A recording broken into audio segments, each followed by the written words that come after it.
Ladies and gentlemen, welcome to Click R3 number 37. It's the last show of the year.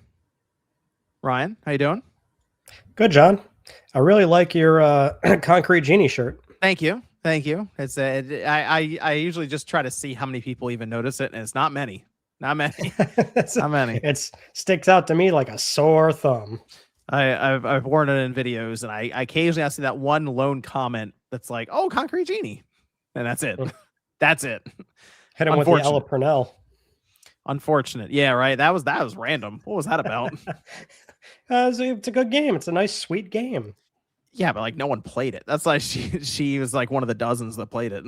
Hey, I mean, when you name drop Concrete Genie, you get some serious street cred.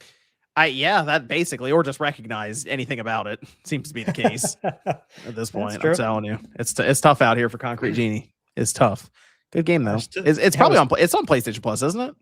I'm sure it is. I was about to say it's definitely tough for Pixel Opus because they closed.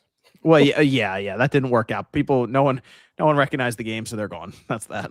So, it's the way it goes. It's the way it goes. How are things over there, Ryan? How'd your the 30 platinums turn out? Well, I'm coming in hot here, very unprepared with even Click R3. Normally, I do separate show notes for Click R3. I skipped that so I can keep editing 30 platinums. But this is like the last episode of the year, so it's kind of like the last. Like you roll in at the last day of school, kind of, and no one was doing anything. Even the last week, no one was doing anything because they're like, it's about to go on break and it's the end of the school year. That's kind of how it is, like end of year shows for the most part for people. Like we'll be back in 2026, but a little layoff here and there, so people just kind of go into it with vacation already on their mind. Yeah, well, I mean, I've still got like the LTPS show notes, so we'll just like run through those. Usually, I try to like cherry pick, like, oh, we didn't get to this just yet on Click R3, and then I'll like scoop those into the Click R3 show notes. Okay. But otherwise, we'll be good. Yeah, I've been nonstop editing 30 platinums. It's going to be close, down to the wire this Tuesday. Hopefully. Tuesday. Okay. Wow. Yeah, are you trying to get it done before Christmas then? Is that the idea? I mean, I wanted to get it done like much sooner than this, but it's release it on Christmas Day. Compete with Stranger Things. I would rather not be, well, here's the thing, it's not done, so that implies I'm still working until Christmas. I'd rather not do that. Yeah, but I mean, you could just hold it till Christmas. You release it Tuesday, or you could just make it a big Christmas release. That's fair. I could do that. I think it's more fun to get it out there and I can be done with it. Tuesday's good too. Tuesday's good too. Can you give us a hint as how long the video is? Sure. So there's an extended cut that'll be available right away for any Patreon or YouTube supporters. That's gonna be like, I think 3 hours and 30 minutes. And then the main cut, which is just going to be on the channel, that'll probably come in at a minute or an hour 30. Rather. Wow. A little bit longer than the last one. An hour 30 and an hour 15 of that is you just mad at Mind's Eye. Wow. But I'm not mad at Mind's Eye. That's the thing. It wasn't bad. A little spoiler there. Mind's Eye did not the worst for you. It's funny because I'm going through the Mind's Eye clips and I'm like, oh yeah, well, these are funny parts where I got mad. So then it looks like I definitely hate it. Well, I mean, no one's gonna blame you for that if you hate it. No, yeah. That's fair. Well, that'd be cool. That'd be fun to check out when you're ready to drop that. So, which you went across all systems though, right? Yeah, so, big rules. PS4, PS5, PS3, 3, 4, 5, Vita, remote play, cloud streaming, Vita remote play. I added this time, a 3D PS3 game, a PSN 100%, went all out. Wow, that's gonna be cool. All right, good stuff. Yep. Jeez. All right. Looking forward to it. How's everyone doing in the chat? See people dropping in. Good to see. He says, Real Rack says Mind's Eye is the haze of this generation. Not even close. Not even remotely close, dude. Mind's Eye is a much more competent video game. Man. Ooh, the turnaround there. It is. The other way. Haze is genuinely terrible. Man. It is. Sheesh, I can't. I don't know if I get behind the support for Mind's Eye. I don't know about this. Dude, Haze is an actual like bad game. I think the only redeeming qualities of Haze is that like the narrative is genuinely fascinating. I think it just Okay. doesn't stick the landing on like how it tells the story. Okay. And then gameplay's ass. Well, that is a thing. Yeah. What do you want to talk about tonight, Ryan? What's on your mind? This will be fun because we're just going to be jumping around since I don't have the standard show notes here. Oh yeah. What we got 4 games leaving PS Plus. These are leaving, or PS Plus Extra rather, January 20th. Got plenty of time for these. Like a Dragon Gaiden, The Man Who Erased His Name, SD Gundam Battle Alliance, Sayonara Wild Hearts, and Monopoly Plus. So, because the extra and premium lineup is live right now on PSN. Yes, I did download Soul Calibur 3. I don't know if you had a chance to look at that yet. Dude, it looks awesome. I imagine it's probably as competent as like how Tekken 3 looked, It's got to be like, this looks really good. Like I downloaded, I was like, whoa, it looks like really sharp. It looks very clean. And it's a very good single player fighting game. Like there's a lot to do if it's just you playing it and you don't have some friends come over and play it. Like there's a lot you can unlock and go through all the stories, and there's the whole shop that you buy weapons from and stuff. So you basically play through it over and over and over again, but they have like those weird quick time event cutscenes that play between fights, and it's just fun. Even I'd say Soul Calibur 3 might even be one of the more casual games in the entire series too. So you could just kind of, I don't want to say button mash, but you don't have to learn too much to just have fun with it and win. So it looks really good. I was shocked. I loaded it up. I was like, wow, this is still a really good looking PS2 game. Yes, it has all the tricks, filters, and smoothing out the edges and stuff, but it's a very good looking game. I feel like Soul Calibur is like a fighting franchise and I already like don't play a lot of these, but I feel like it's the one I played the least of. Really? Like it'd probably be like Soul Calibur, anything under like those well-known IPs are like under Soul Calibur, then Soul Calibur, Street Fighter, and then Tekken's the one I like will genuinely play a decent amount of. See, I think I played a lot of Mortal Kombat. That was the one that I really played, just because that felt like one of the most casual games, fighting games. But then Soul Calibur was right there with it for me. I don't like the GameCube, but really like Soul Calibur too. Yeah. Well, that's on premium. You made a good point. So for the extra and premium lineup, Skate Story launched right into extra. So I was kind of like that too. Good game. Weird game. It looks cool, man. It looks really cool. I'm skating around, and it's not a long game, but you're skating around. You have to eat the moons. Like there's actual moons that you eat. Those are the bosses, and you actually eat them.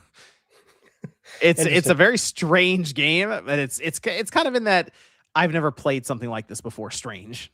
So I do like it. I don't know. It's fun. It's interesting. Well, it's neat that they explored something a little bit different for like the genre. It looks very different. And the logo, I don't know about you. Every time I see the logo on the like the console UI, it looks very Christmas themed. Like it's like red text and it's got like a yellow sort of chromatic aberration around it. Well, you're made out of glass, so it kind of looks a little snowy. Yeah. It's very cool. So there's that on extra. Also, Assassin's Creed Mirage, Wolong Fallen Dynasty, Grand Blue Fantasy Relink, Planet Coaster 3, Cat Quest 3, Lego Horizon Adventures, which was previously on Essential. It is on Essential right now. And Paw Patrol Grand Prix and Paw Patrol World. How are the kids with Paw Patrol, John? A lot of Paw Patrol World. Okay. You got Bluey kids in those households? Yeah. Blue is popular. Blue is popular. Yep. Got to get right. Half the time people think Blue is a boy. That's the whole thing. Yeah, that's true. Blue is a girl. You got to get it right. That theme song consistently gets stuck in my head when I go over to my buddy's place because he's got twins. Yeah, it's a big deal. We got the PS5 Welcome Hub getting a new update, which was right here. I wrote fireplace with sound effects. Oh yeah, it's a new background. Yes, the background. Yeah, and the new background. Set the mood for your next date with the PS5. You can. If you're in the beta, right? The semi new beta where you can like let the widgets disappear. You can let that disappear on the fireplace. Have yourself a nice PlayStation themed fireplace in the background. It does have sound effects too. Here's some like fire crackling. Really set the mood for the holiday season, Sean. Yeah, but then it comes up with like the notification that it's updating some crazy anime looking game or something. And it's like, oh, there you go. You turn those notifications off. You don't want to embarrass yourself around the family, John. Oh no, my Genshin Impact patch is right. Who is? Oh, we had PlayStation wrap up 2025. Sony Yes. finally did that every year. So that one will give you a breakdown of your most played games, your hours, trophies. It's kind of light this year, though. Do you remember prior years they would do like a monthly breakdown and they'd tell you like Mhm. you played the most of this game this month? And it's kind of like much more consolidated this year. It wasn't really robust. Yeah, I did notice that it didn't. I mean, it gave me like my top games. I think the game I played the most, I could look at the top 5 because I think is what it had, or top 6. Let me Probably top see. 5, I think.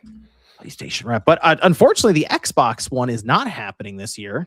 I did see that. Is that true? So I only saw the headline. Is it true that I it was have like a lot of a budget cut thing? I get. Who knows? They were saying it was a budget thing. That's sad if it is. That's crazy to me. The PlayStation. So my top played game on PlayStation was Assassin's Creed Shadows of 68 hours. Hmm. And then I had Ghost Yote right below at 53 hours. So it's like basically the same kind of game, but it's like back to back. And then Death Stranding 2 with 44 hours. I know my top 2 is Rebirth and then DS2. So, because I've got hours on that thing, but like it's all from October. It's like super heavy from that. But like the 2 most played were Rebirth and DS2. And my gaming style was Thrill Seeker. It is cool that they showed you how much gameplay hours you did on a Portal, and it shows you your favorite DualSense. So they track the telemetry of like the controller you're playing on. Is that weird to you that they have that data? Not even a little bit. No. But I like that they finally showed everything. Well, it's like I knew I played enough for the 30th anniversary DualSense Edge to be my number 1 controller. I was like, that's cool. And it shows you your Portal hours. That is interesting. That they give you a custom playlist. Is like, hey, you should buy this. It's fine. That's fine. I'm a little sad about the Xbox one because I have a lot of multiplayer time in that thing, and because I looked to see how much rematch we played a lot of rematch throughout the year, and that is not. I'm not going to get that wrap that I know is going to be pretty high in terms of hours played. That's just not a thing. So very weird that Xbox isn't doing it because Sony at least put some effort into it here. Microsoft's like, nah, we're good. Yeah, it's like the PlayStation spin though. Like they still had theirs. I guess you got budget cuts going on over there too. I mean, what's going on here? We can't get a monthly breakdown. And it's not nearly as cool. Yeah, that could have been the same thing there. You're right that they didn't go as far with it, but the fact that they told you what controller you used was a little strange. It's like, that's weird. Okay, I like that. But I get super granular. I want you to tell me everything I'm doing on that console. I like it. I like how people every time this happens every year at the end, people go, "Wow, they really track me a lot." It's like, yeah, people all of a sudden realize it. Indeed, they do. They know where you sleep. They know where your PS5 is located in your household. Right. They know everything. Let's get into some video game news, John. Actual video games. How about some games that you can't play? Did you see all this footage that leaked out of the canceled Deviation game? Deviation. We still need the whole story of what happened there. We're getting it in pieces, like we're Deviation, their stuff leaking out. I think I know what happened. I mean, SIE backed out of the publishing agreement. It seems, I mean, I think the most basic way to look at it probably is, and obviously it's speculation, but they just didn't reach a milestone build. Yeah. And they just back out, because it seems like they had a lot. So the footage that came out, this was from Dusk Golem. He's been sitting on this footage for a while, so he just finally watch it now, even. Yeah, so it's like 10 minutes long. It's like a third-person shooter. It's like pretty by the books, I would say. Like the shtick with this game, it was codenamed Project Draconis, is that it featured these like oozy like goop monsters.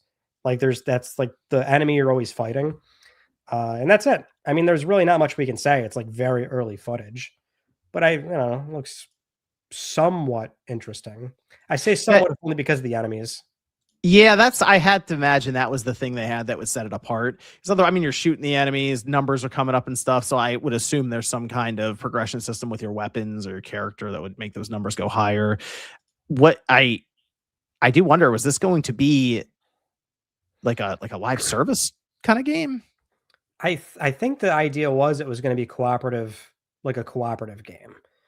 So like you go in like you could solo it or go up to like 4 players or something. I would imagine. I don't know if there was any PvP elements necessarily. Well, I'm almost wondering if it was going to be kind of like the Division sort of, where it has a lot of RPG elements like wound into it, and it also kind of has a slightly shared world between you and some other players. I am noticing though that you're right. There is a lot of destruction effects in this. Things are blowing up all over the place. Walls, a lot of the ooze or water liquid is splashing everywhere as things are blowing up. So I almost wonder if that just, I guess that was the big twist on the game. And well, I feel like there's like places you can go with that, like these amorphous enemies that can sort of be anything. You know, you can go into like areas where they slow you down and stuff like that. I'm sure they like definitely like had something. That's probably why Sony signed them, but yeah, they backed out. They couldn't find funding for another game, and that's why they closed. So, and then we all know the other story, which is Jason Blundell came over to Acai and made a new studio, and that's Dark Outlaw Games. So it's probably not this game though, as far as I understand it. That's going to be something different. Yeah. So I guess I assume it would still be kind of a like a third-person shooter. Probably. I would think. Do you think they have this? It's still third person over the shoulder. It's a little more actiony, I guess, with shooting and everything. I almost wonder if Sony should try like a first person shooter. So I don't know. It's third person again. Well, the first person they tried was Concord. Yeah, that is fair. Yeah. Well, I really want to see. Tell me this, John. I really want to see like the exploration again of like a very tight first person shooter experience that's single player only. Right. Like give me like a BioShock or something again. You know, just that'd be cool. And I don't need it. I really don't need it to be long, like 10 to 15 hours. Yeah, like just tight knit. Like it's kind of on rails, but kind of not. You know, like they have a lot of stuff planned out around like the narrative or the cutscenes or the set pieces. But yeah, I get what you're saying. Something where it is very fine tuned and has a direction to it. So it's not, hey, let's also throw all these, live service cell phone looking menus in, like how we have with like Gotham Knights and stuff. Oh, we have all these Arkham games that are like kind of similar to the idea of it's going to be this fine tuned narrative action third person game, but then all of a sudden we're going to go off in the left field and it's going to be like this weird looking live service thing. I get what you're saying. Let's move on to Marvel Tokon. Not a lot of stuff going on here, but it's interesting. So Evo 2026 announced their tournament lineup. Handful of games, Usual Suspects, Street Fighter 6, Tekken 8, Fatal Fury, Guilty Gear, stuff like that. Marvel Tokon wasn't on there. We're expecting the game next year. And then we had the producer on the game, if I can find that story. They sent out this end-of-year message, the game's producer, and they said that they will promise to show off more characters soon because there's only been 8 announced so far. It's a 4v4, so that's all of them. And they're listening and appreciating feedback that has been coming in so far. I've been watching a lot of people talk about this game. I didn't realize that there was actually like a decent amount of like people are cooling down on it a bit. Like maybe this Marvel Tokon. Yeah, isn't quite the gameplay loop people are expecting out of it.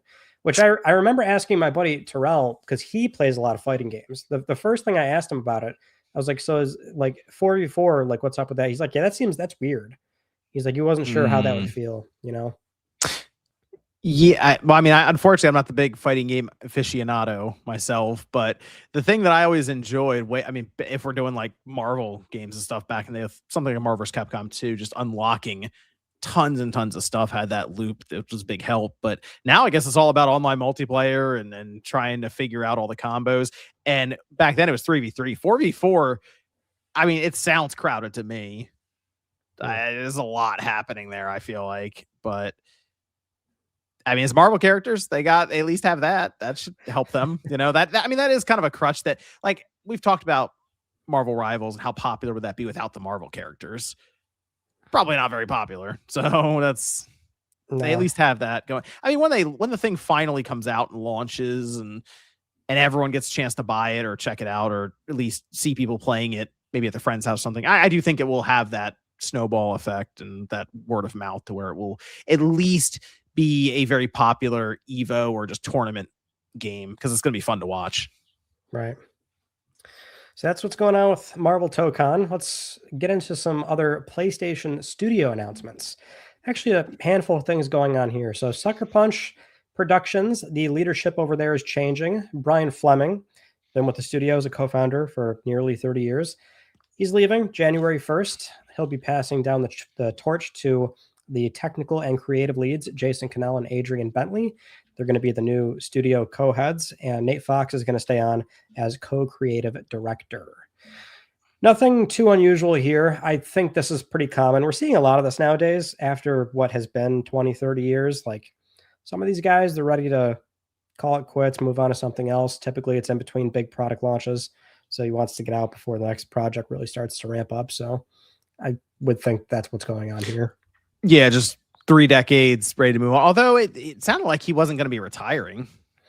No, they didn't make any sort of announcement as far as what he's doing after. I mean, it was on the SIE blog, so it's not really like Sony's not going to say that, obviously. I think Brian lives a pretty private life too, so I don't know if he'll ever. Apparently, he made a LinkedIn post that sounded like he was going to keep doing something in terms of a professional career. Yeah, but it didn't necessarily sound like, oh, I'm definitely going to do games. He mentioned doing like political stuff or things like that. So maybe he's done with games and he wants to go into a different part of his life. Because I was even trying to figure out how old he was, and that wasn't very clear to me. I was like, they a lot of these guys live private lives, but like that is the thing too. If they do like 30 something years, and this is like for anybody that does 30 years at a company, I've noticed like they change sectors, they change entirely different fields. I think after 30 something years, you kind of want to do that. So good luck to them. Yeah. I mean, it sounds like they still have their, I mean, it's not like everyone's leaving or anything from the people who've been there for a while kind of taking over. So I'm not looking at it as, oh, this is way different going forward. No, I mean, and if anything, I figured they would pivot off of the Ghost formula at this point and try something brand new. This kind of cements it a little more for me anyway. Yeah, they did mention new era for Sucker Punch, so it'll be fascinating. Also, Nate Fox is still there, so yeah. Well, it's like Nate Fox, Jason Cannell, Adrian, but like that's pretty safe turnover. It's just like moving people up, so that'd be good for them. We did have a pretty big Naughty Dog story though. So this was a report from good old Jason Schreier, writing for Bloomberg. For the past 7 weeks, Naughty Dog has ordered mandatory overtime from their employees to finish a demo of Intergalactic. Now, that demo would be something that SIE is reviewing, so it sounds like a milestone build. And apparently the studio has been running late on production timelines, and they're missing several deadlines. So staff are being told not to do more than 60 hours a week, but 5 days a week in the office is expected compared to 3 days previously. And apparently this is the first time in recent years where overtime was mandated. But the game is currently planned, per the report. It's planned for mid-2027, based on people familiar with the situation at the studio and the game's schedule. Well, mid-27 doesn't sound... I mean, that sounds about right. I would have thought it's a 27 game. That's kind of what we were thinking, right? Okay, maybe that last hurrah for the PS5. But my only issue with this is it's fun to plan stuff. It's always great to put it up on the whiteboard. But man, how often do we see these things miss? I mean, we just saw Saros get delayed. We had it with Returnal that got delayed randomly. Last of Us got part 2. Saros was a month, John. Got delayed, but this is what I mean though. These things can just randomly happen when they think they have it figured out and they have the release date out there. Things can still take place and they have to push it a little bit. And that's with a release date that was announced. We're just hearing about an internal target of mid-2027. Right. So that's my concern. It's like, this is going to make the PS5 generation. It'd be crazy if it didn't. But man, I don't know. Is this going to be a situation where, let's say the PS6 comes out holiday 2027, maybe this is one of those games where it's a dual launch. Like day and date between both versions, because that push. Yeah, I mean, it could be likely depending on what they do or do not have time for. You're right. Crucially, like, we can't overlook that this was an internal target, so it's not like the game's delayed or it's going to get like they never confirmed it publicly. Just what we're hearing. Right. It doesn't bode well though that like they're missing several deadlines already. And Naughty Dog is infamous for not only crunch work culture, which is never good to hear, but also they delay games constantly when they feel like, oh, here's the date, never mind. Here's the date, never mind. Now, I would think this time around, they want to be much more mindful of that and not say anything unless they know for a fact. But it seems it doesn't bode well, if this is what they're doing already. No, yeah, it's. I mean, the way it was written up, it sounded like they were having a hard time getting this internal demo done. Mm-hmm. I mean, that's kind of concerning to me when I read that. I'm like, oh, they're like scrambling to get this demo done, and it's gonna be one of the situations where we hear about it. It was at the Game Awards last year, and then we finally have the thing come out. Like 3.5 years later or something, 3 years later. Maybe, who knows? I mean, I don't think this will be a 2028 game, but I honestly can't rule anything out right now. Now, I think if they're targeting mid 27 and they're missing several deadlines now, like I don't think it's like at all unusual to think that this game is not going to come out mid 27. It is kind of a shame. And the reason this one, I think in general, is getting the spotlight, obviously Naughty Dog with their history of crunch in the past. And that was brought up as like, 8 hours of mandatory overtime. I think a month is how long that ran for. And then they removed that mandatory 8 hours, but you could work up to 60. And there are, of course, gonna be people there who are like, yeah, I'll take the time and a half. Absolutely. I'll do that. The holidays are coming. I'm getting that money for, gifts or whatever. But it's, they didn't put out a game so far this generation. And I think that's one of the reasons it got the spotlight, is because we're still waiting for that big aha moment from Naughty Dog. They've done the Last of Us remakes. We know they had the canceled Last of Us online game. Apparently there's multiple games from them in the works right now. This is the one we know about, so it's all we can really go on. And it seems like it's going to be a generation ender. Mm-hmm. Yeah, it's a shame for sure. But we'll see. We'll see how it pans out. Of course, we'll always follow this game as it develops. We are also hearing from that report that they were planning to show it next year. Well, you would think so. So, yeah, I mean, that would be the hope. I wonder if they're going to have it go in hand with that. So we're getting that update next year for the PS5 Pro with the FSR 4 and stuff working into it. Just so apparently it's a pretty significant update. I almost wonder if they use that game to show it off not necessarily internally, but I wonder if they could use that as a PS5 Pro update kind of game, just to show it, because I assume that's built for the PS5 Pro outright. Like they're building alongside of it at this time and take advantage of the upscaling features and stuff. I would almost think an existing game that's out right now would probably be like the PSSR 2 sort of benchmark. Here's what we were able to achieve so far. And based on proximity of releases, like Saros could be like the perfect game for that, Or Last of Us Part 2 again. It might. It wouldn't even shock me if we get a state of play and then Last of Us 2 shows up. Oh man. For a PSSR 2 update. I'm curious if they'll even call it like PSSR 2 or if any sort of like public thing. It seems It will be like a public facing update, or will it just be a very quiet, like, here's what we're doing now kind of thing? That's a good question. Yeah. Next up, John, we have the conclusion to the Sony and Tencent lawsuit over the Horizon ripoff game. Go ahead and pronounce it, since I apparently don't do it correctly. Light of Motif. Well, it's not going to matter now. Light of Motif. And hey, we'll be talking about this game probably for years, because they're going to reskin it. It's getting reskinned, yeah. And new court documents were submitted this past Wednesday that confirmed proceedings are dismissed due to an undisclosed agreement between Sony and Tencent. So in light of this news, the game was taken off of Steam, Epic Game Store listing down, and that's all she wrote. Do you think it's like the reveal of Steel Frontiers, and then like maybe the Tencent lawyers were like, shit, maybe we should stand down? I mean, I think it became obvious when Sony was like, you guys showed up here not too long ago asking us to make a Horizon game, and then you guys disappear and show up with a game that looks very much like what you asked us you wanted to make, and then it looks like Horizon. Yeah, but John, even when that happened, they were still like filing back and forth. That wasn't the smoking gun. That's weird to me. Steel Front, because they were fighting tooth and nail over it, that was surprising to me. That's still weird. I would think like maybe the Tencent lawyers were like, we gotta settle. It seemed like such an open and shut case when we got that information that happened. That was the timeline. It's like, dude, everyone knows. And the weirdest part is that they were quoting people on social media saying that it looked like Horizon. But you know what? No Mystic Ryan tweet in there. Nothing. I don't think I ever tweeted about the game.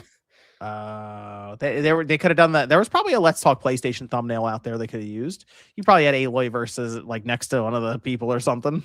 Yeah, why? How come an LTPS headline didn't make it in a court filing? It's a real question. It's a damn See shame. this? Yeah. Oh well, that was I don't know. I thought this was going to happen. I thought it would happen sooner though. I thought it was going to happen like immediately. Well, like they want to settle like right away, you know. Tencent probably does realize, okay, can we just, because they didn't say what the settlement was. Apparently that's confidential. And I almost wonder if part of it is that they can, in a roundabout way, they're allowed to go off and change the look of it a bit so that they can re-release it. Yeah, I would think you're going to see this game in like 6 months. It's like, oh, I wonder what that used to be. We had this story pop up somewhat recently. PlayStation is hiring for an open world game test analyst. And so I saw a few places report on this, showed up on the PS5 subreddit. A lot of people speculating because a recent job posting was spotted in San Diego, the Scranton campus. And this job posting is basically quality assurance. You would be primarily focusing on an open world game with RPG elements. That's what you're going to QA. That's what you're going to QA test. So just a PSA for those that saw this. San Diego is where PlayStation Studios Visual Arts is. They QA like everything. They QA the first party, second party games. I think they handle third party stuff as well. So this is not real. Like we can't really narrow this down to much speculation wise. Yeah, that's the thing. It's like they're going to QA whatever. So, but we can just throw a game out there. You got anything? Yes, God of War? No. The weird thing is I naturally wanted to say God of War. Yeah. Open world game with RPG elements. God of War. Elements. Yeah, God of War. That could be like Horizon, you know. We are waiting for that third Horizon game. I mean, that's... Yeah. I almost feel like you got to close this generation out with that third Horizon game. Yeah, maybe it'll get a reveal late next year, early next year, something like that. Well, I mean, the thing is 27. If anything, I would think Horizon 3 is that sort of next-gen showcase, but it's like the same scenario as what Forbidden West was, where it's like revealed as a PlayStation 6 game, but like, oh yeah, by the way, it has a PS5 version. Dude, I'm telling you, that's going to be really annoying to people. I think some people, because they're like, man, we never got that true Horizon PS5 only game. Well, I guess at that point, it would be the next one, because that would be made on PS5 only dev kits. You know, it's just that then you'd get the PS6 enhancements. We'll see. See how that goes. Next up, Ratchet & Clank Ranger Rumble is expanding, so that mobile Ratchet & Clank finally. Yeah, another PSA there. Did you play it? Dude, I registered. They just didn't let me in. Yeah. Oh, what? You might have to pull the "Do you know who I am" card. Not only would I never do that, I would never this mobile game. Okay, stop, John. You're embarrassing me. They're opening up the game to Norway, Denmark, Sweden, and Finland. And as a reminder, you can pre-register. So that's going on. I've seen people say like, "Yo, this ain't bad." Are you gonna be playing that with a DualSense, or are you actually gonna use the touchscreen? They don't let you use a DualSense. I think I'm pretty sure there's no controller support on it. Just really? There's no controller support for it? I don't think. Oh man, I don't. Wow. I don't know. They're dedicated to that mobile platform, man. Somebody can correct me otherwise, but yeah, that Ratchet game's coming out. Oh, also, rest in peace to Jim Ward. That was tragic. The voice of Captain Quark passed away. Voice of Quark and many other iconic Cartoon Network characters and things like that. Shame. R.I.P.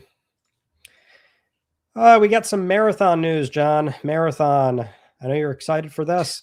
Are you going to get Marathon? Well, let's talk about it after we talk about the release window and the price. Coming out soon. March 2026. They didn't put a date on this, just the month. Priced at $39.99 USD. And that price is going to entitle you, John, to various content updates, the roadmap that they planned out. Bungie also clarified that the reward passes that they do, they're never going to expire. So you can buy whenever. Check out the previous stuff they released. And they also went on to highlight all the changes they made to the game since the alpha. So the proximity chat, solo queuing, expanding the dark and gritty world. The dead runners, like when you kill somebody, they drop and they like decay over time with the blue blood from that initial trailer. More customization options, enhancing the role audio plays in the game, many other changes. Dude, I have heard people like really like it now. It seems like it's in better shape. Yeah, I think I'm gonna get the game and play it because MVG told me he's probably gonna get it and play it. So I think we're gonna make a run at it. I did register for it. I didn't get in though. Did they say the game? I'm trying to remember. Does it have crossplay? I would almost like assume it does. Yeah. I thought it would too, because that might make this a lot easier because I think Evan's gonna get it too. Oh, okay. So I think we're gonna take a shot at this. I do. I do.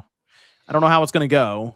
We'll see. But people have been coming around on Marathon. They've also apparently figured things out with the artist, I guess, that they took the concept art and the styling from, and so it seems like Arc Raiders is killing it right now, and people are like, "Oh, well, Arc Raiders is people are gonna play that instead." I mean, they might, but to me, that should reinforce their decision to make an extraction shooter now, because it's worked out very well for Arc Raiders. They don't even need all of what Arc Raiders is getting right now. If they get a piece of it after everything they've gone through up to this point, I feel like they'd look at that as a pretty big success. Yeah, I would think so too. So at least there's like more enthusiasm going into it.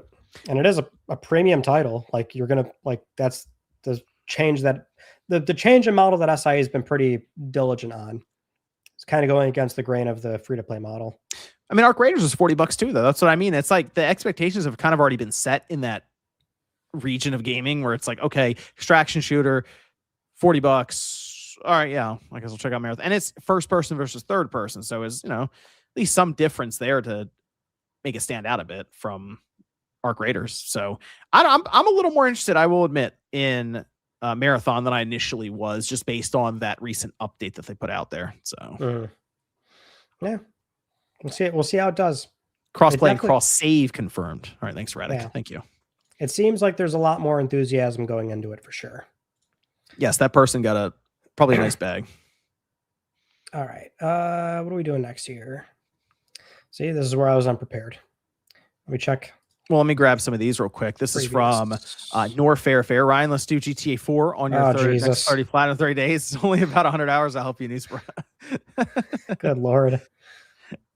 Happy holidays. Merry Christmas, Norfair.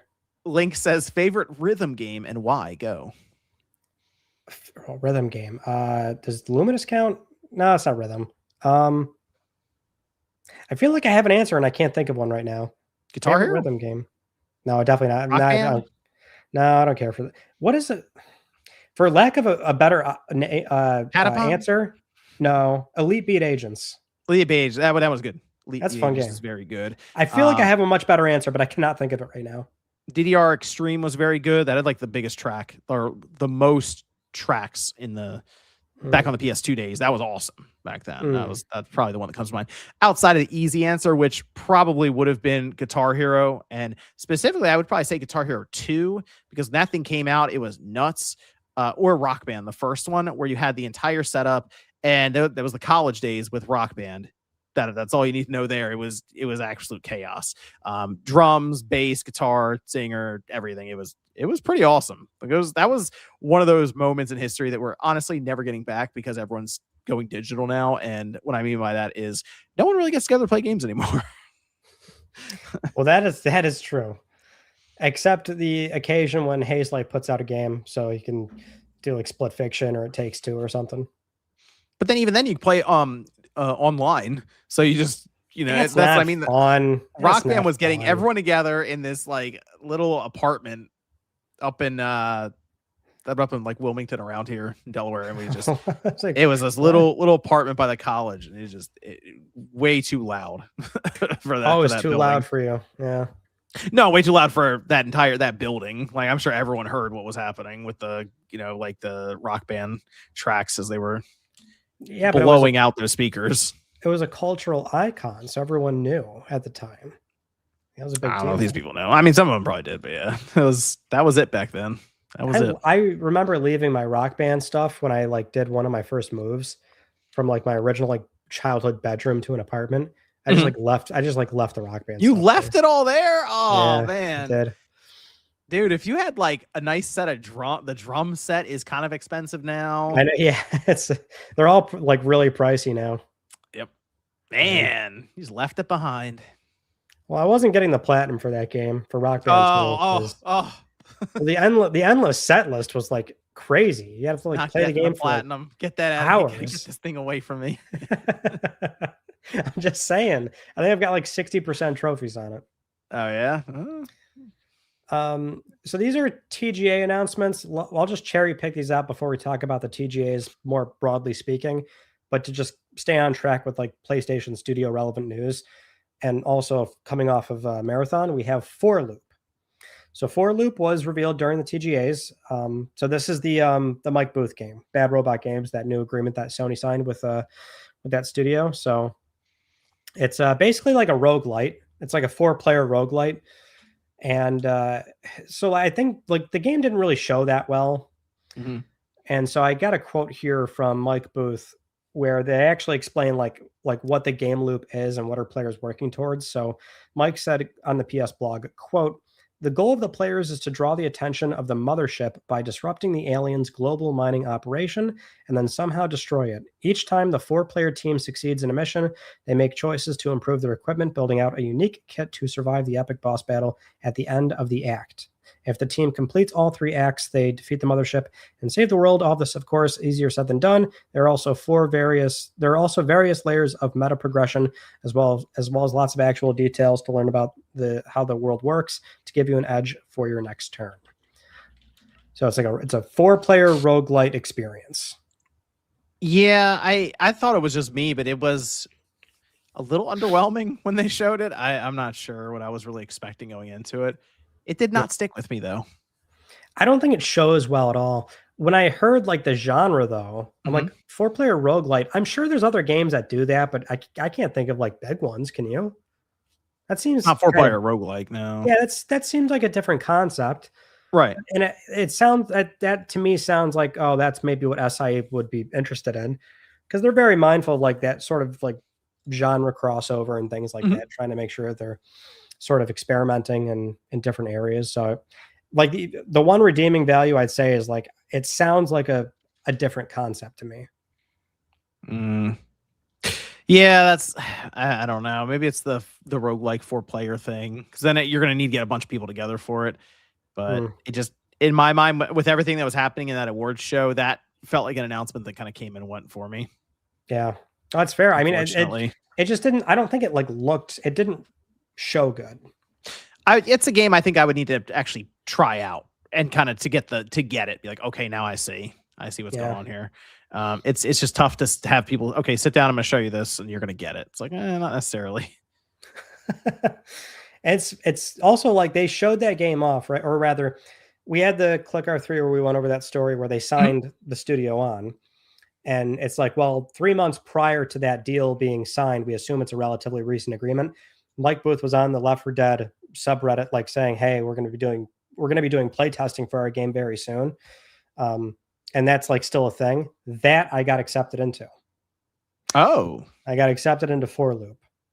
Okay, and I must have messed up signing up because they gave me a Steam code. They're going to give me a Steam code. You gotta play all that Mac Studio over there. Which it won't play on the Mac Studio. I'll have to like run it in a virtual machine or something. Oh man. But yeah, like the game's playable. Like that's like they announced that agreement, and then like what, 2 weeks later, like here's the game and it's playable. So definitely something that's coming up in the pipeline soon.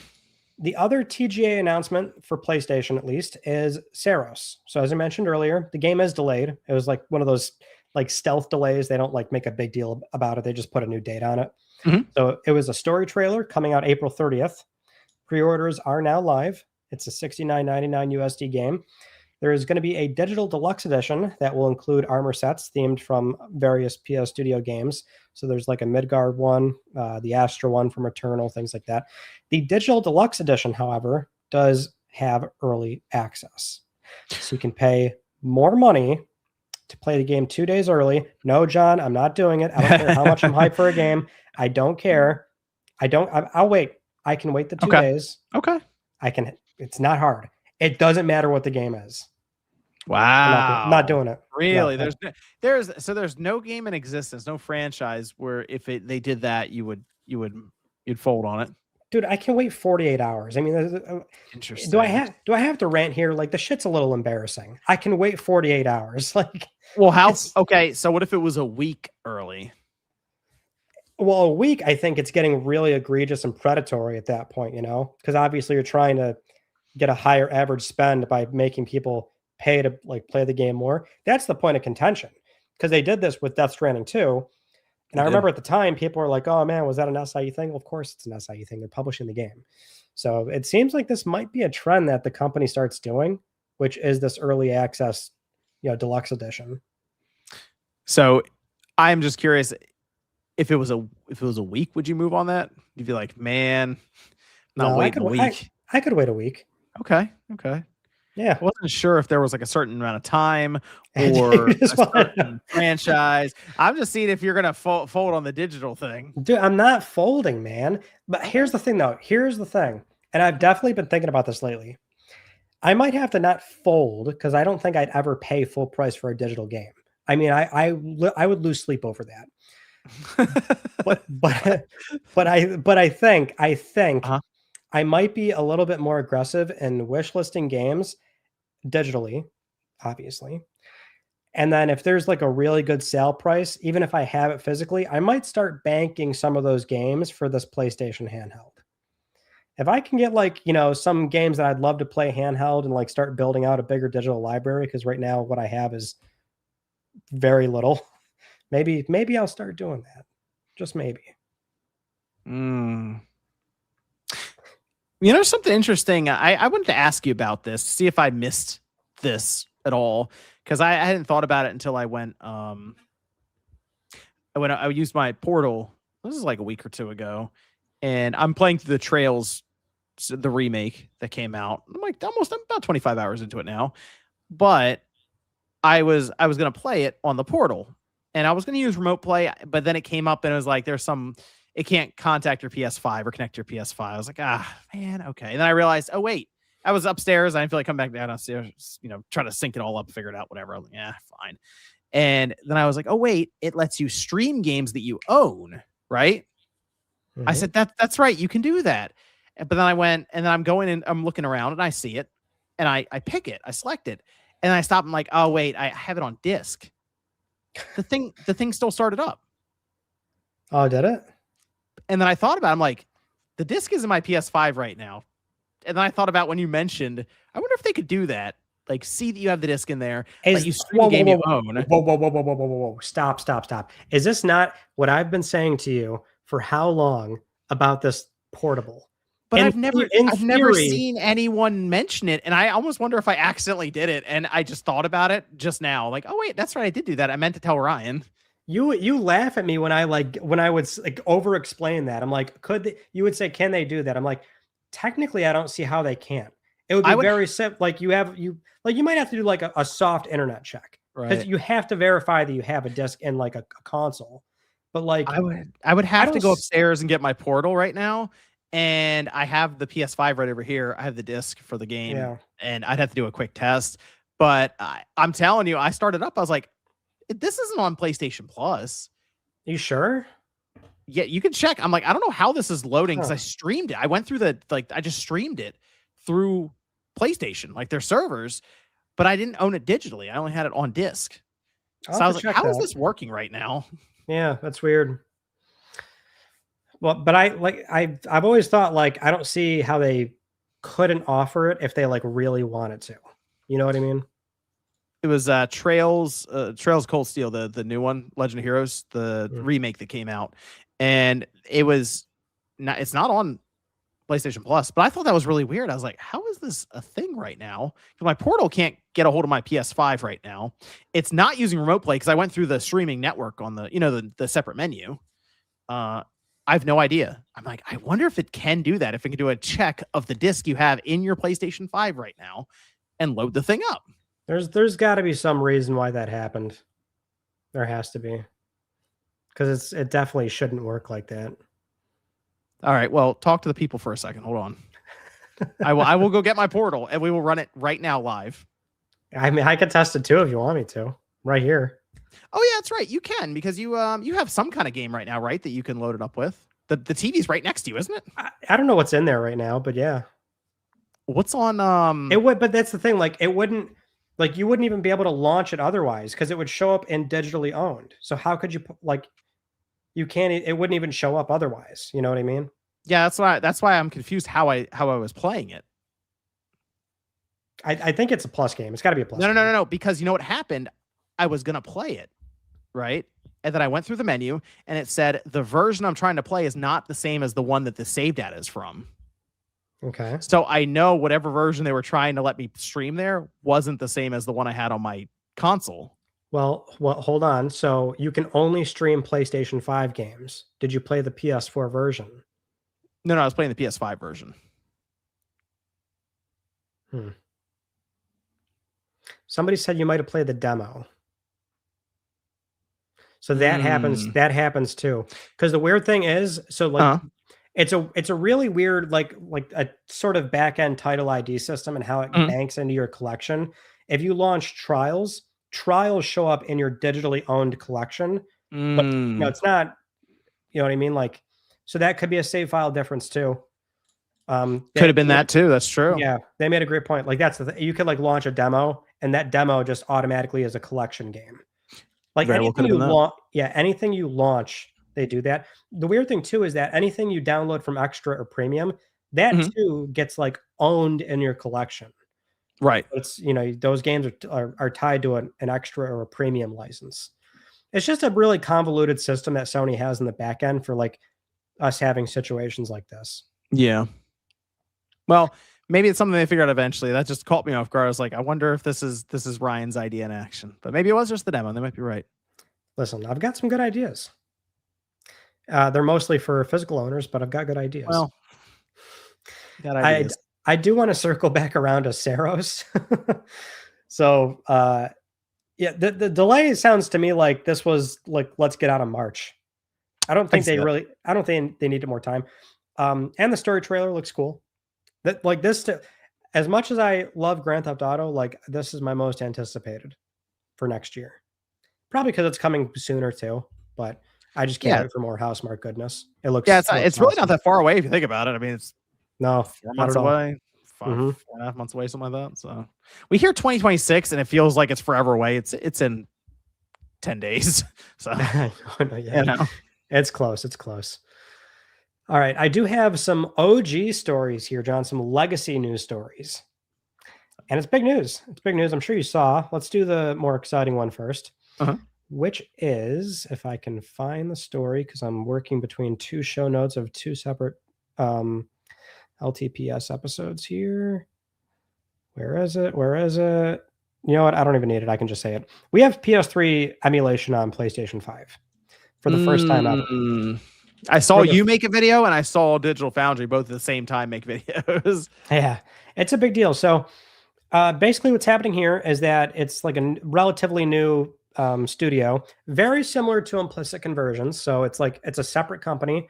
They're called Redo Apps, and it's the same business model. They build like proprietary in-house emulators. So PS1, 2, and 3 in this case. And they just, pitch to studios. We can emulate this for you. We can ship it on the eShop, PSN, things like that. So it's just, it was a left field sort of thing to find out that when they did Cloudberry Kingdom, a game that came out 2013 on PSN, Xbox Live Arcade, it's a play. They chose to emulate the PlayStation 3 version. Now, if you buy the game, they actually give you 2 editions of the game, 3 in total, a native PS4, native PS5, and they give you a PlayStation 3 edition. And when you launch that PS3 edition, it's a PS3 emulation container, but it's Cloudberry Kingdom. It runs at 1080p. It's got issues. It's got some issues. There's like a line in the background. They've updated the game a few times. They might have fixed it by now, but like when I first tested it, there was like a line in like the back of the game world, like the sort of map behind it. Then there was like audio hiccups as well.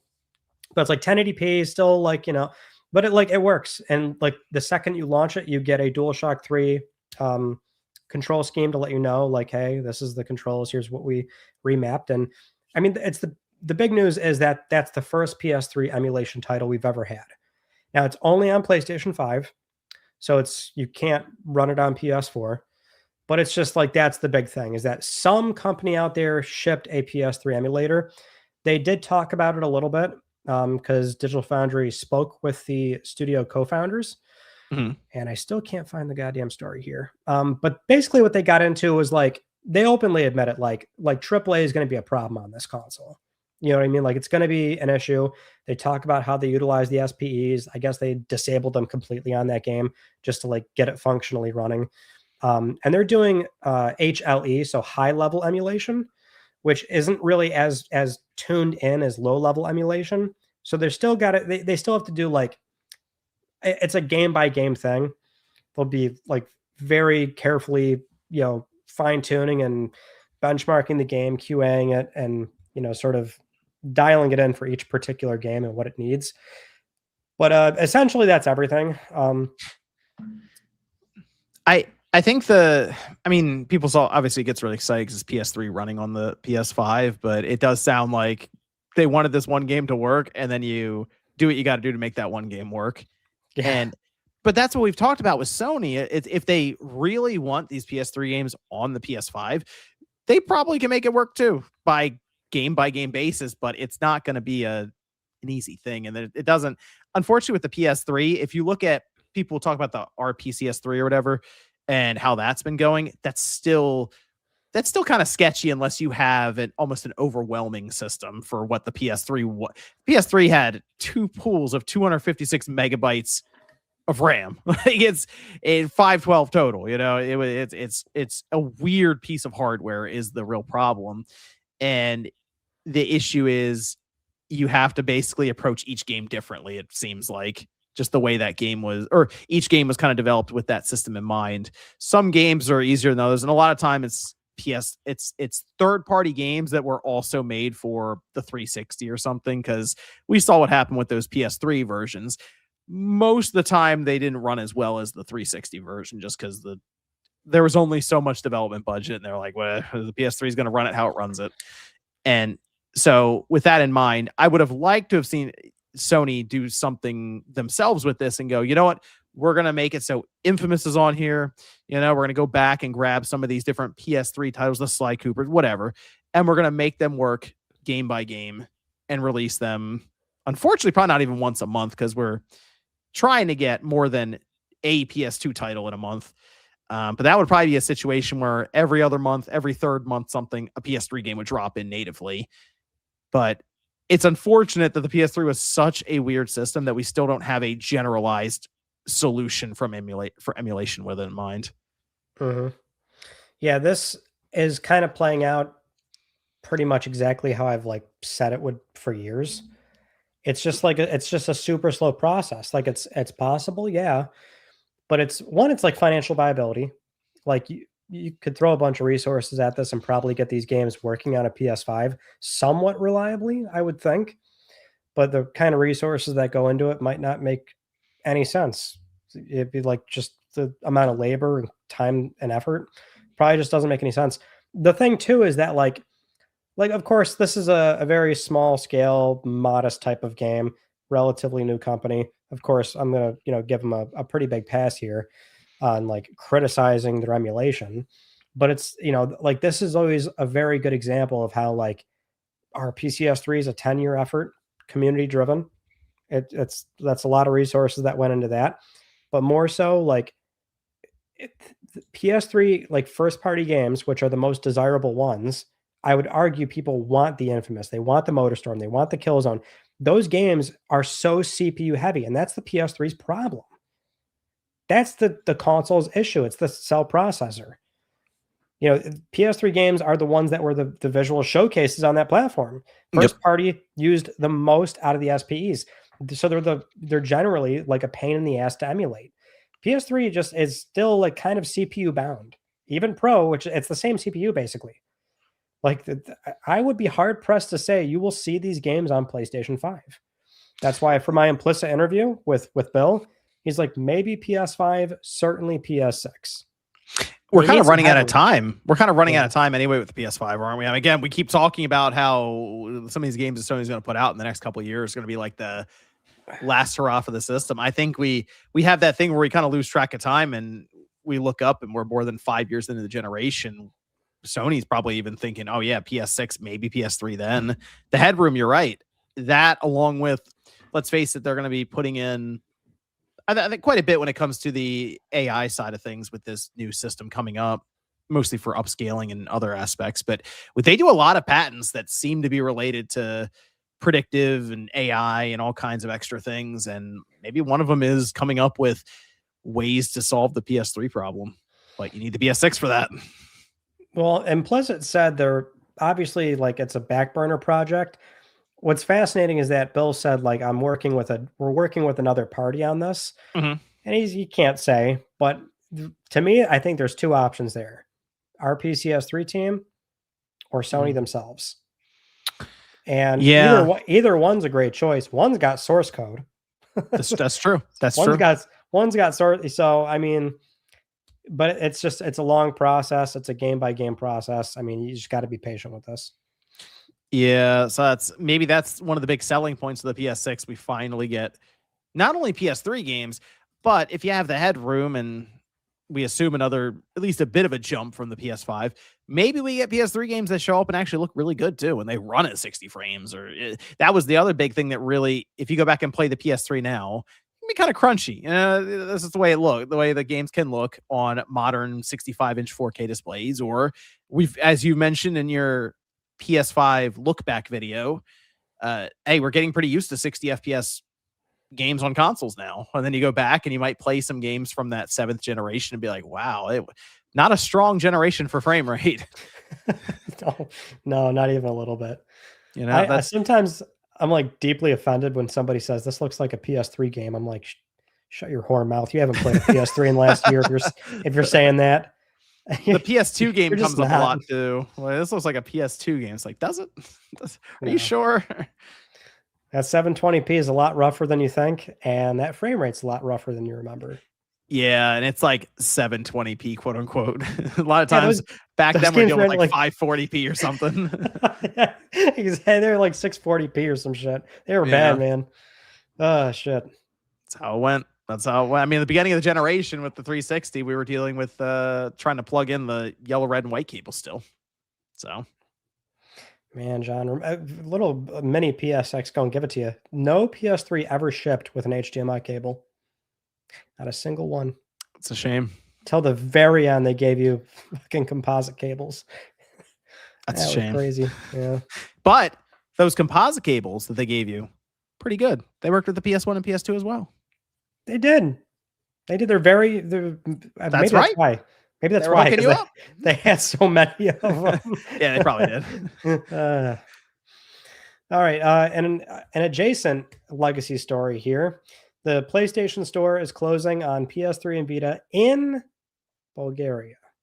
Just Bulgaria. January 1st, Bulgaria's currency is changing from the lev to the euro. So this is very similar to Croatia, where it's like you don't expect something like this to be the reason why the store closes. But, well, I'm not even remotely shocked that they're not willing to like change the old stores. So, yeah, that's going to close mid-January. Okay. I know this is the first domino to fall. It's Bulgaria. Second. Croatia, then Bulgaria. Got it. So 2026 could be it for the PS3 store. Well, hey, I want to always give credit where it's due. When they reversed it in 2021, it's almost 5 years later. Yeah, I know, right? It's been a while. It's still up. And the only two that are closing is because of like a crazy circumstance that you don't see happen often. A country changing its currency. I still feel like it's maybe not that far away, but I'll be damned if it wasn't like we got a lot more time out of it. I'll give them credit. They still have those stores up and everyone else has theirs closed around them. So yeah. I will give them credit. I will. Not bad. All right, now what are we moving on to here? We did that. Phantom Blade Zero timed exclusivity window is confirmed. Mm-hmm. This is always important to call out because when Sony does timed exclusive agreements, which the company very much does quite often, obviously, It was a very standard agreement. It's going to be 12 months until it shows up on other consoles. So in that case, it would be Xbox or Switch 2, which that is a point that I think's fascinating to consider, John, is that, Xbox nowadays, like, isn't really like, I don't know if they should be like that concerned with it. But on the flip side, in 2 years, they might offer a handheld, and Switch 2 is very competent. That's a platform that can start seeing a lot of third-party support that it otherwise couldn't get on Switch 1. So Sony probably is still going to be very committed to doing timed exclusives. I think just as you mentioned, the handheld stuff, the third parties being able to get some of their games over to the Switch 2 now, with Capcom doing a lot all of a sudden. Yeah, I think you're right. I mean, Square Enix seems like they really are looking at that Switch 2 with Final Fantasy in mind. So Sony will still be pretty active, I think, yeah. Mm-hmm. You want to get into the TGAs? You want to start sort of unpacking that big show? Yeah, what'd you think of it? I didn't mind it. I thought it was like, I mean, not as good as last year, obviously. I think that's kind of hard to follow up, but otherwise it was fine. I mean, there's actually a handful of things in here that I liked. And it's like these shows are always the same for everybody, right? It's like there's always like something you're looking for, and if it's not there, then you hate it. Exactly. Yeah. Otherwise, it's not good. Yeah. Yeah. I mean, Star Wars: Fate of the Old Republic, directed by Casey Hudson. Like, I know for some that's crazy news. That big statue was Larian's game, Divinity. And we had the 4-loop announcement. Bruce Straley's new game, Wildflower Interactive. They finally showed off Coven of the Chickenfoot. Very different. I don't understand what I don't get that game. What's not to get, John? It's The Last Guardian, but you're a grandmother. What's the problem here? I guess. I don't know.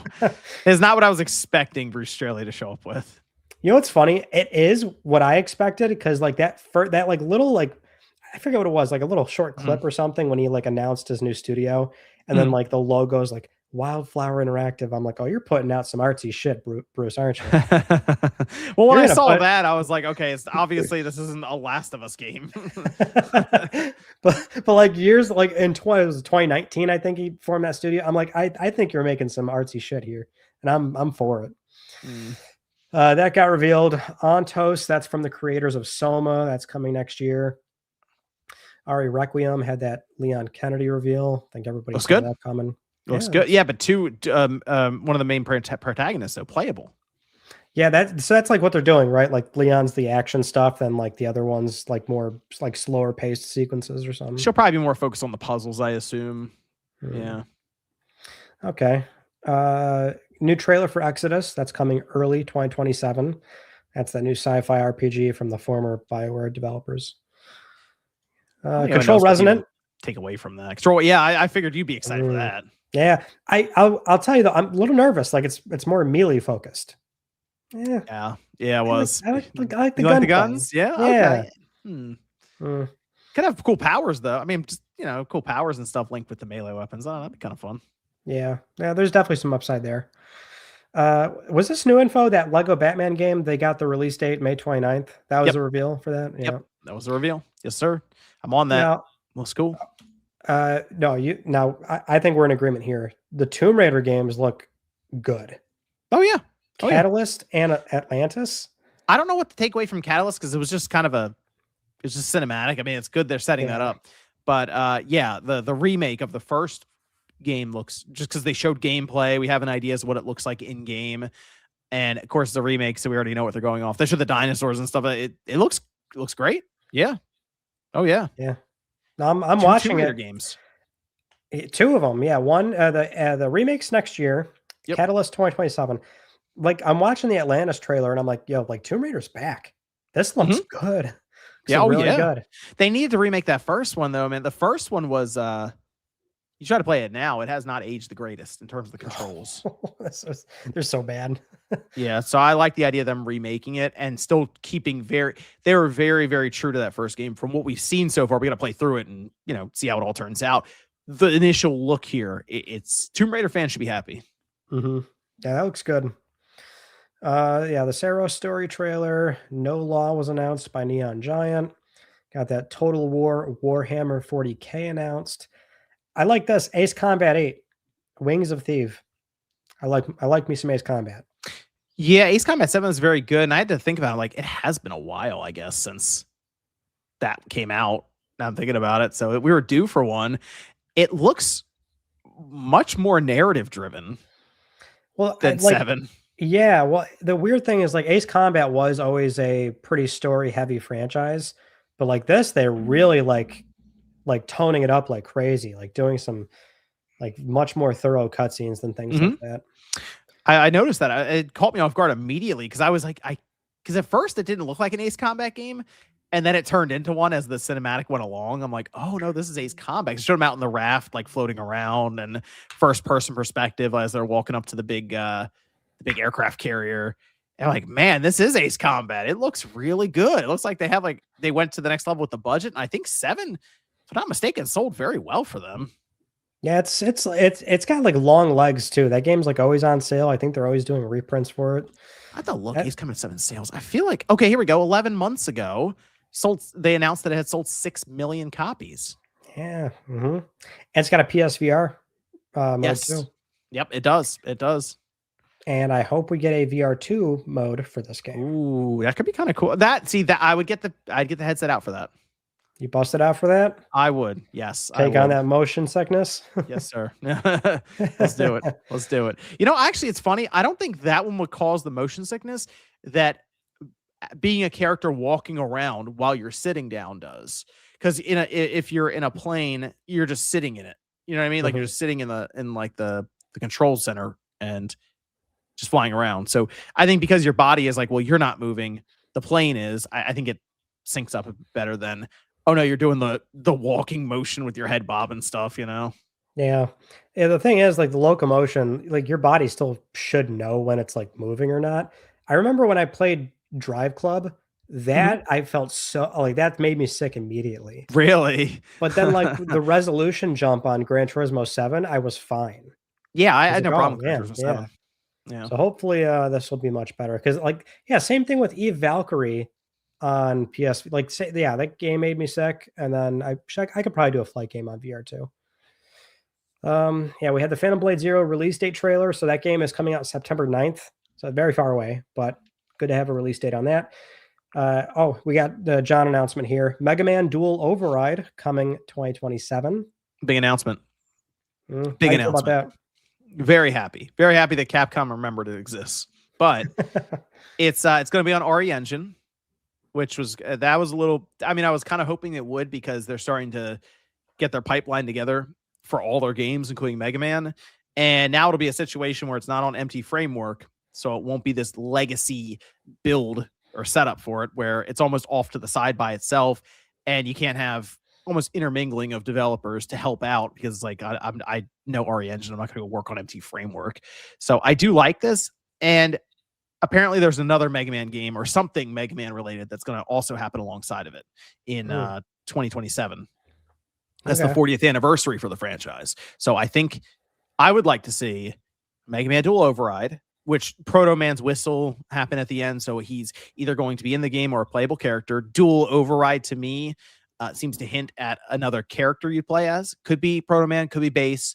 But I would like to see them do that. And then I pull in some of these stragglers, these games they have not brought up to all systems in a collection like the Mega Man Legends stuff.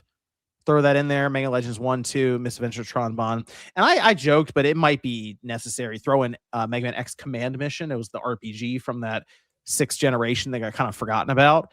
Maybe there's one or two other like weird arcade games from Japan that they haven't brought up. Throw that in there. Just a mishmash of games in a collection to finish things up. Okay. I didn't know that we were expecting more, but the 40th anniversary is coming up. So you would think there is word that there is something else. Yes, there's something else is the word. I'm glad you're eating, John. I'm happy. I'm excited. I'm excited. I am. It's 2027. I saw it and I was like, oh, okay. I thought it was next year, but it makes sense if they're going to try to wrap it all together into a 40th anniversary. I understand. That's fair. We have another Neo 3 demo dropping January 29th. And then the show closer is High Guard.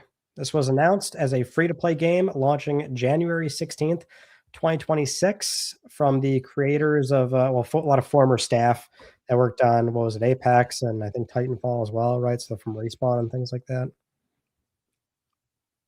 You got nothing for it. I can't. So I think that's what everybody. Initially, I'm like, why does that look like the guy from Immortal of Avium? Yeah. Yeah.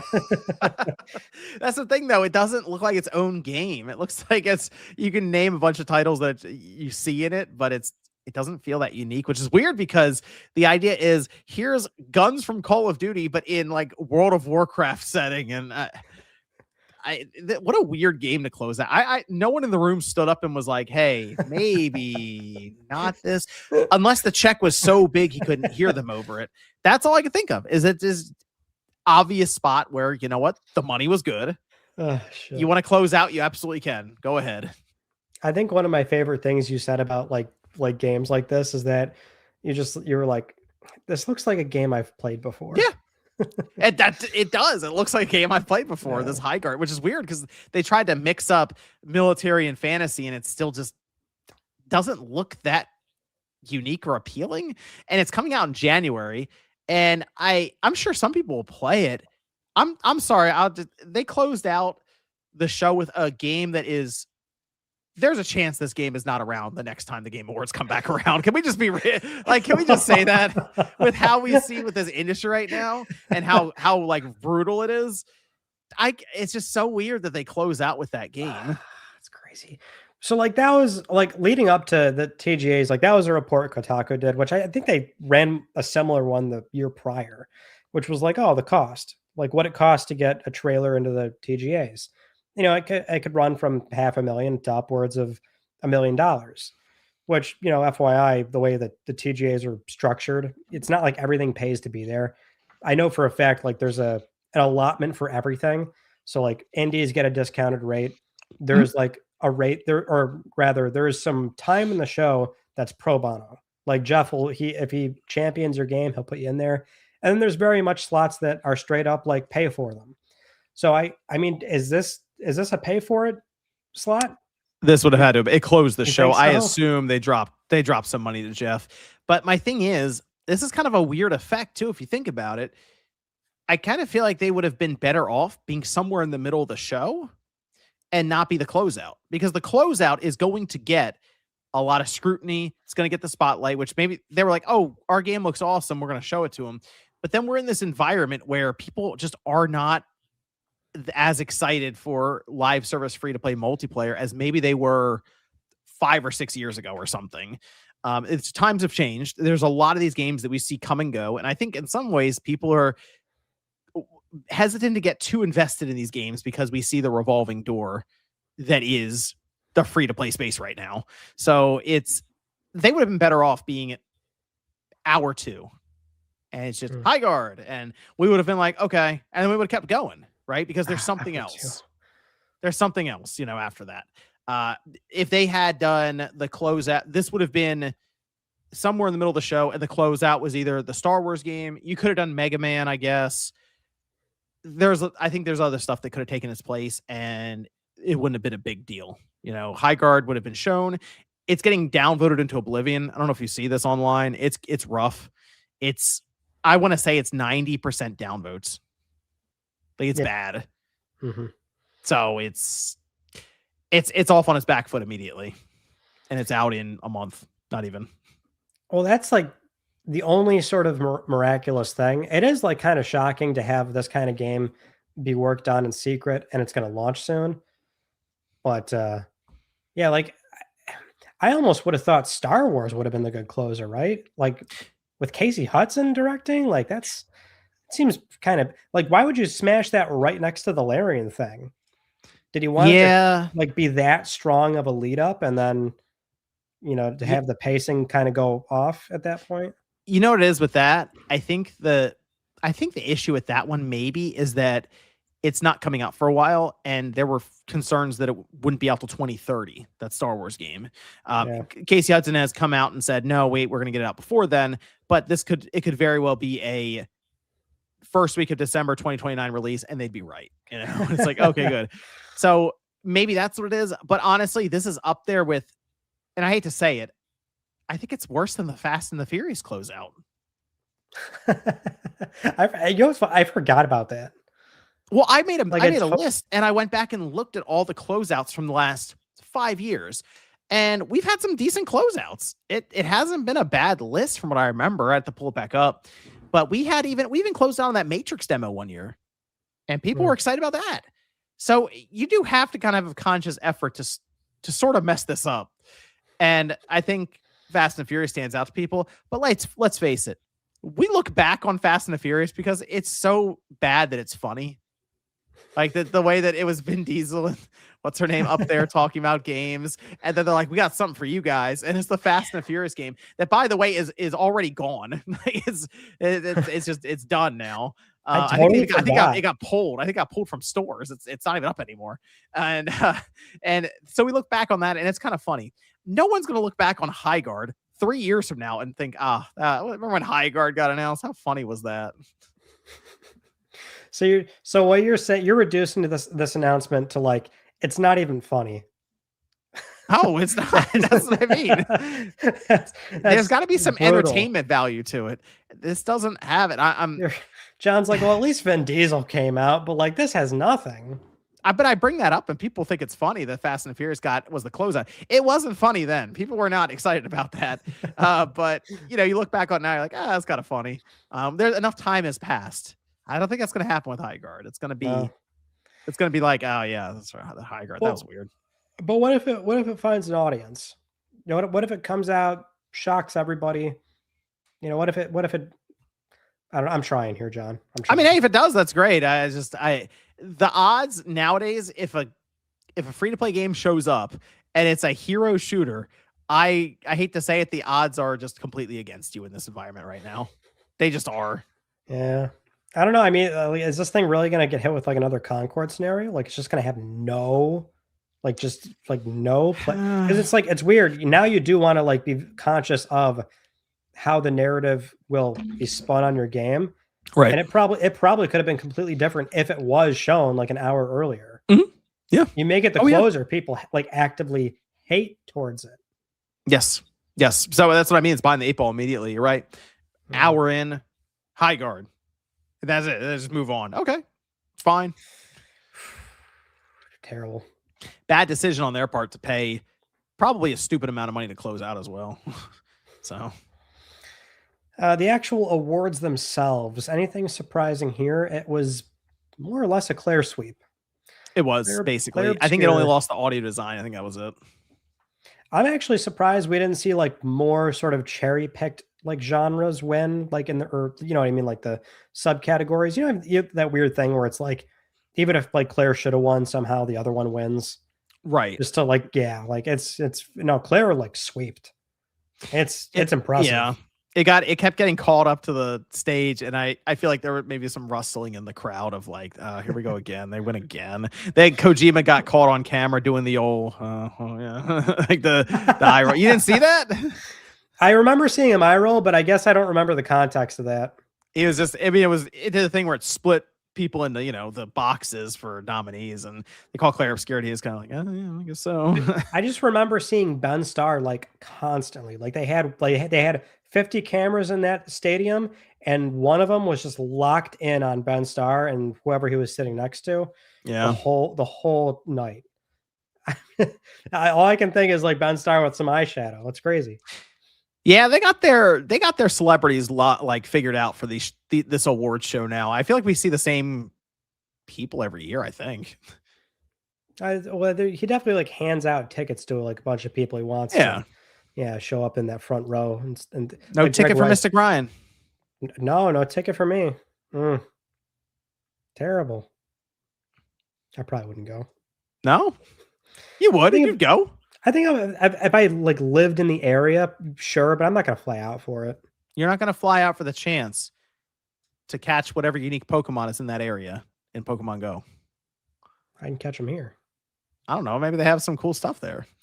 No, they do that though. Location based, like little mini events. So maybe there might be like TGA spawns, but I don't think they were doing that. You could suggest to Jeff after he gives you a ticket. You can be like, hey, you should get these Pokemon Go unique spawns. I'll pass. Okay. We're not going to see you at the award show next year. If I lived like in LA, I'd probably go. But congrats to Sandfall. I mean, it's incredible. They did very much sweep. So it was very funny to see them like book up like so many rows and they like dressed up for it too. Mhm. Oh yeah, they went all out. They may as well. I mean, look, how often at their next game, we don't know what it'll end up being. They apparently have some ideas. You don't know though. You know what I mean? Like, you have no idea how whatever you do next is going to turn out. This one turned out really well. Go all out, take advantage of it. Absolutely. It's been so funny though watching like the constant sort of headline reminder of like former Ubisoft devs do X, Y, and Z thing, and it's very successful. Yep. Ubisoft kind of lost that one there. I wonder if that's the thing. They like pitched that game or something when they were still at Ubisoft and never went anywhere.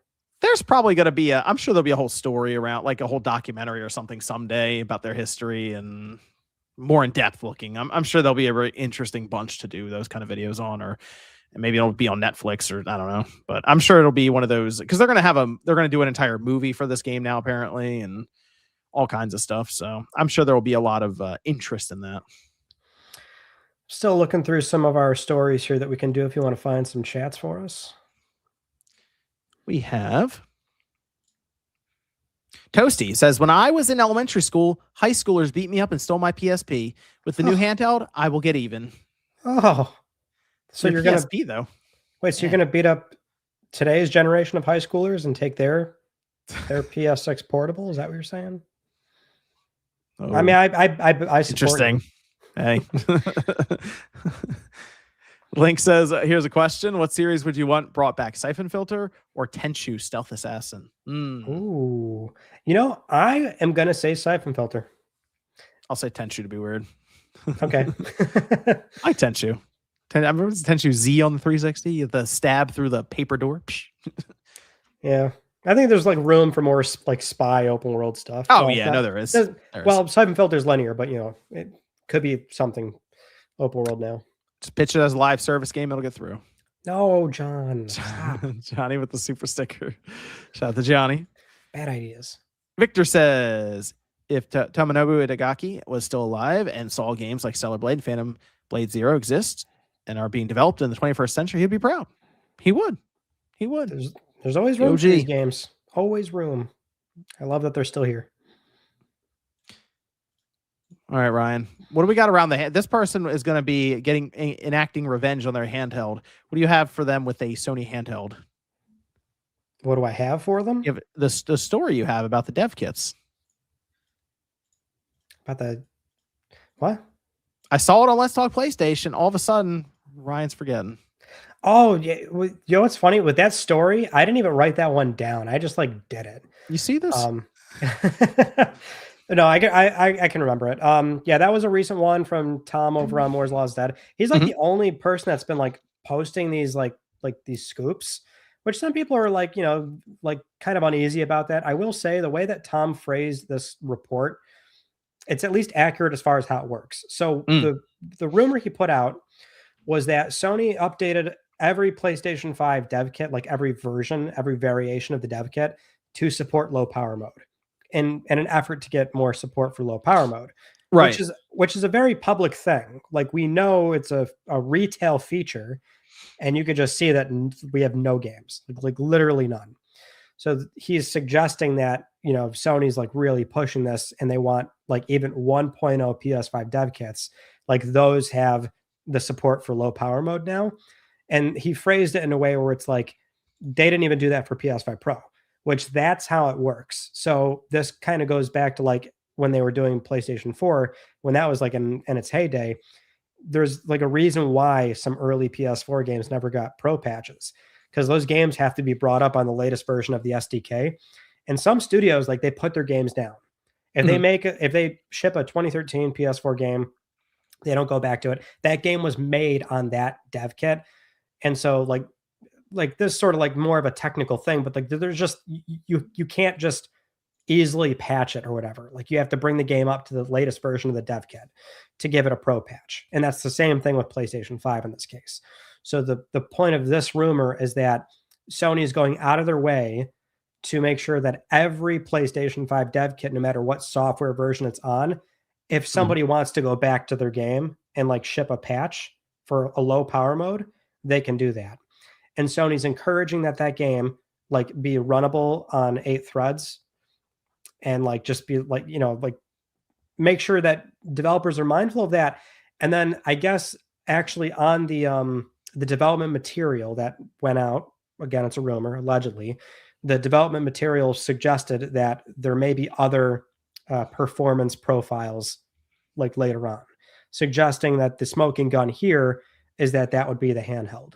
Because as a reminder, for the dev environment on PlayStation 5, it's been base PS5, the Pro, the new low power mode is a third performance profile. It's almost like a third console in this case. Yes. So that is the news. Well, I mean, it does seem like they're really trying to get people on board with this thing. Like really trying to get people on board. So I do like that we're kind of able to track this development in real time almost as it's all going on just because of the PS5 dev kits. It's pretty funny to me to see that. But this handheld, man, I'm telling you, I'm just getting concerned around how they're going to get this thing priced now with how everything's going behind the scenes. That's going to be the biggest question. Yeah. It's like so like rocky right now. Just the technology. You see the Steam Deck. Valve discontinued that $256 $400 Steam Deck. Well, I mean, I think it was too expensive to make. Yeah. What do you think? Yeah. So they start at $550. That's their baseline for a system that, I mean, it's the OLED one, so it's a couple of years old. It's not like as old as the first Steam Deck when that dropped in 2022. But still, it does make you wonder if Sony's eyeing this up as, it's probably a $600 handheld. Yeah, I mean, I would have been inclined to say like they want to keep it like in the 500 territory, and then maybe PS6 in the $600 territory. But I think it's going to be very hard for them to achieve that, even with economies of scale, if they're running into this problem for the next in the next 2 years still. But it's like, it's weird because they're like signing contracts now in all likelihood. Right. Yeah, like these things are in motion early. So it's tough to even say what they did or did not secure in time. Right, but then they'd also have to plan for what happens a year from now when we have to secure more parts and keep the manufacturing going.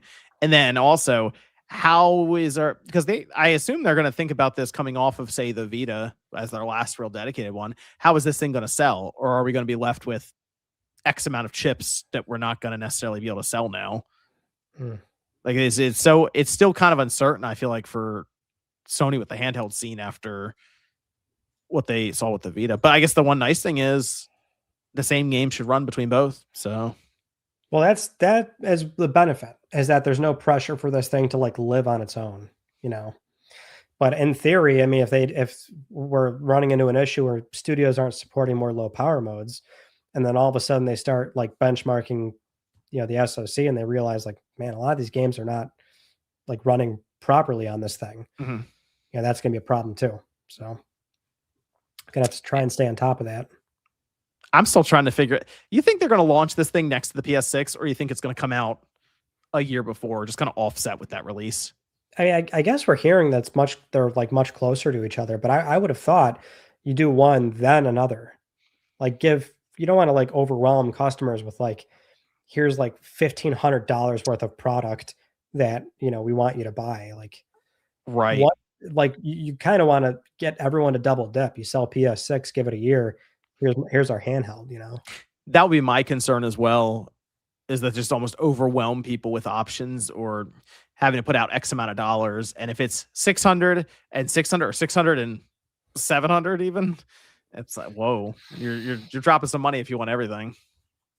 This is a very timely story. We can jump into console sales seeing a massive decline in the US in November. So this report was from Circana, which tracks video game sales data here in the US. And while PlayStation 5 did lead the month in both unit and dollar sales, it was the worst November in the games industry since November 1995 in terms of unit sales. So between all manufacturers, 1.6 million consoles were sold in that month.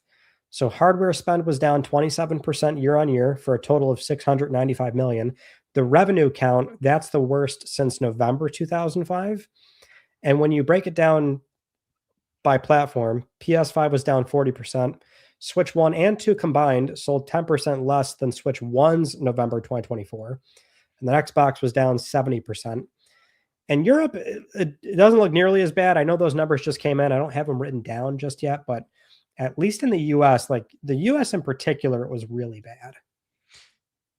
Yeah, there was a chart I saw that Matt Piscatella put out that showed units sold as a bar chart, but then it had a line chart kind of overlaid that showed average selling price of systems. And that line is significantly higher than any other year. But then the bar is, as you have to go back to 1995 when they first started tracking to see that line up. That is a very concerning chart. Yeah. Because it seems obvious to all of us where as things get more expensive, as consoles get more expensive on average across the board. I mean, think about where we are right now. I know there's the Series S. I mean, just unfortunately, Xbox is becoming more and more of a non-factor when it comes to console sales. I mean, it is apparently it's really bad right now for Xbox, just outright. I think even Circana recognized a 70% decline November to November. And remember last November, it was already down quite a bit. So two Novembers, I think, is like 30, and I think 30 again, and then like now 70, which is it's like non-existent. Yeah, I mean, it's competing with this next Playground thing. You know, that's what it's doing. Yeah. And which, hey, they're probably thrilled. The next Playground, people are like, wow, that's amazing. We're in the console race all of a sudden. But the Xbox at $650 for the flagship one is I mean, it's just unwieldy for most people to look at that and go, yeah, I should buy the Xbox this year. It's like, do I need it? So that's kind of the issue. I think the big part is I think we're falling in terms of multi-console households, multi-platform households. I think it's almost like you kind of you're going to pick one and kind of stick with it for a bit. And the thing with the gaming in general, I think we are seeing more and more people just step away from having a bunch of different systems in their house, which console gaming has been discussed as being stagnant in terms of sale. Like there's a certain number that's kind of been around since, you could say, the Wii 360 and PS3 days. And it's just kind of been the same number of consoles has been kind of divided up each generation that have sold. I think we're starting to lose that a bit right now. And dude, that is, it doesn't look good for the consumer trends right now for console sold. Sony was able to pull off a pretty good November, even though they were also technically down November to November. I think it was like 40% or something, but they were able to pull it off because, to be honest, they just slashed prices like crazy on the PS5 comparative to everyone else. They had $100 off. You know, they were moving them at what was technically the price they launched with for the PS5 digital. I mean, we just went back to that, but it worked for them. However, then I start to think, what happens when the prices go back up in December? What happens when we start the new year in January? It's a weird time for the gaming industry right now with these consoles. It's very weird. The thing is, like, this is also, you know, PS5 is in the back half of its life, so it will get year-on-year declines. Like, that's normal. Mm-hmm. Then you think, like, well, how normal is it in the environment we're in when it's, you know, it's as expensive as it is? The average selling price is so high. I did pull up the UK numbers from Christopher Dring. So that's usually based off the GfK, which tracks sales data over there. Very reliable. Switch 2 and Switch 1, those are up 41% year on year. PS5 console sales were down 29% and Xbox was down 51%. And those console sales are for November pre-Black Friday, and it was down, or excuse me, pre-Black Friday, it was down 17%. So, you know, we're definitely seeing declines, but it's like context is everything. One guy's not even trying. One is like the lead one, sure, but it's still like old relative to like the console life cycle. One is relatively new, extremely new, if anything. So there's been more discussion, it seems like, on the Nintendo side of things for how well Switch 2 is doing. But I mean, I think no matter where you look, it's kind of tough for families to pay for things.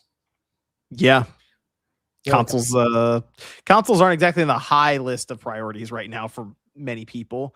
So it makes this a very tough situation for consoles. And unfortunately, the strategy you assume would be, let's figure out how to get these systems cheaper. But everything behind the scenes to procure these parts is going up more and more and more. It seems like every week. I mean, I looked up 16 gigabytes DDR5 for a video I did earlier today, and it was more than $100 for a set. I'm like, that sounds insane. Because usually I'd expect 60 or $70 something for 2 sticks, 2 8 GB sticks for where we were just a year or two ago. And it's nowhere near that. And there's still calls now for it getting worse next year. And like, I don't know how much worse it can get. 64 gigabytes DDR5 is more than a PlayStation 5. But I don't even know what that is. And it's like, what in the world? Well, so like that's the thing though, is like consoles still like have this, like if I'm Sony, like I would still try to use this to my advantage. I'm like, yeah, good luck building a PC, bozo. Why don't you buy us? Right? Like, yeah. But like that's what they. If anything, they've got some room here to probably say like, hey, check out our console, and check out the price to performance that you're still getting. And also, we're like the only one now. Like, you're like, really, Bucko, you're going to drop $650 Series X? Really? Are you sure? Maybe you should buy a PlayStation. I mean, if I'm them, I'm going to try to double down on it. It seems like they just kind of just do nothing almost. Like they don't have to say anything, the PS5 is still selling. I think more about next year and then the following year, because not only will this be kind of on the twilight of the PS5's generation, but also, man, that PS6 is going to be a tricky one to figure out. Not only because we're already talking about what's the jump in terms of the technical feature, but then it's also like, okay, what's the jump in price? Like, what's that going to be? So, well, you know, it's hard to say, but I'm still inclined to think like PS6 would do fine. Because the weird thing is like, and Matt pointed this out too, it's like, it's just more affluent buyers.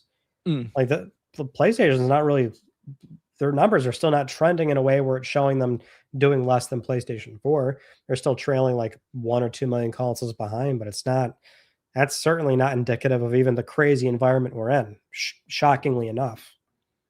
Yeah, but I'm thinking when we get into next year, if the prices keep going the way they are, because it's not even just RAM, it's becoming solid state storage, and we know what's in the PS5. That's something they've touted this whole time.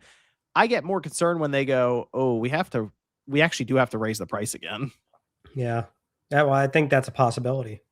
Like by the end of next year, going into holiday, they're like, we can't run a sale. We actually have to make an announcement. This thing has to go from $550 to $600. Yeah. That becomes problem. That's where it becomes problematic. Because then I go, well, okay, what's the PS6 going to cost then? What are we? Because they won't have. They won't have room to do a sale, and it's also near. If we assume it shows up on time, GTA 6, you know, so then they're in a kind of a bad spot for such a high profile game. I'm just trying to figure out how they can cut costs to where they can get it down to. It sounds crazy, but get it down to 400. I don't think there's any world where they're getting it down to 400. You think? I mean, they took almost all storage out of a PS3 to get that thing to 130 and let Walmart sell it. So they want to turn this thing into a Vita where it's like, yeah, the price is good as long as you buy your own SSD. So here's the funny thing. Okay. I'll tell you this. There's a lot of strategies getting kicked around right now for 2026 for some of these PC pre-builds, for some of these laptops. One of the strategies from pre-builds is to offer everything but the RAM. As in you have to get your own RAM. Yeah, that's the one that's why don't we think of that? Funny. It's like, yeah, okay, we'll sell you everything, the GPU, the board, it'll be all nice and set up in the box. But before you turn it on, you have to pop it open and put your RAM in. You have to get it yourself. Good God. We're boned.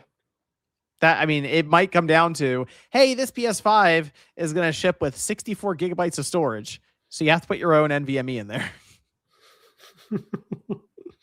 Yeah, that's going to go over well. But it'll be $350. And I go, well, some people might be like, yeah, whatever. I'll buy this $400 2 terabyte NVMe. Man, it's tough out here. Where, you know what?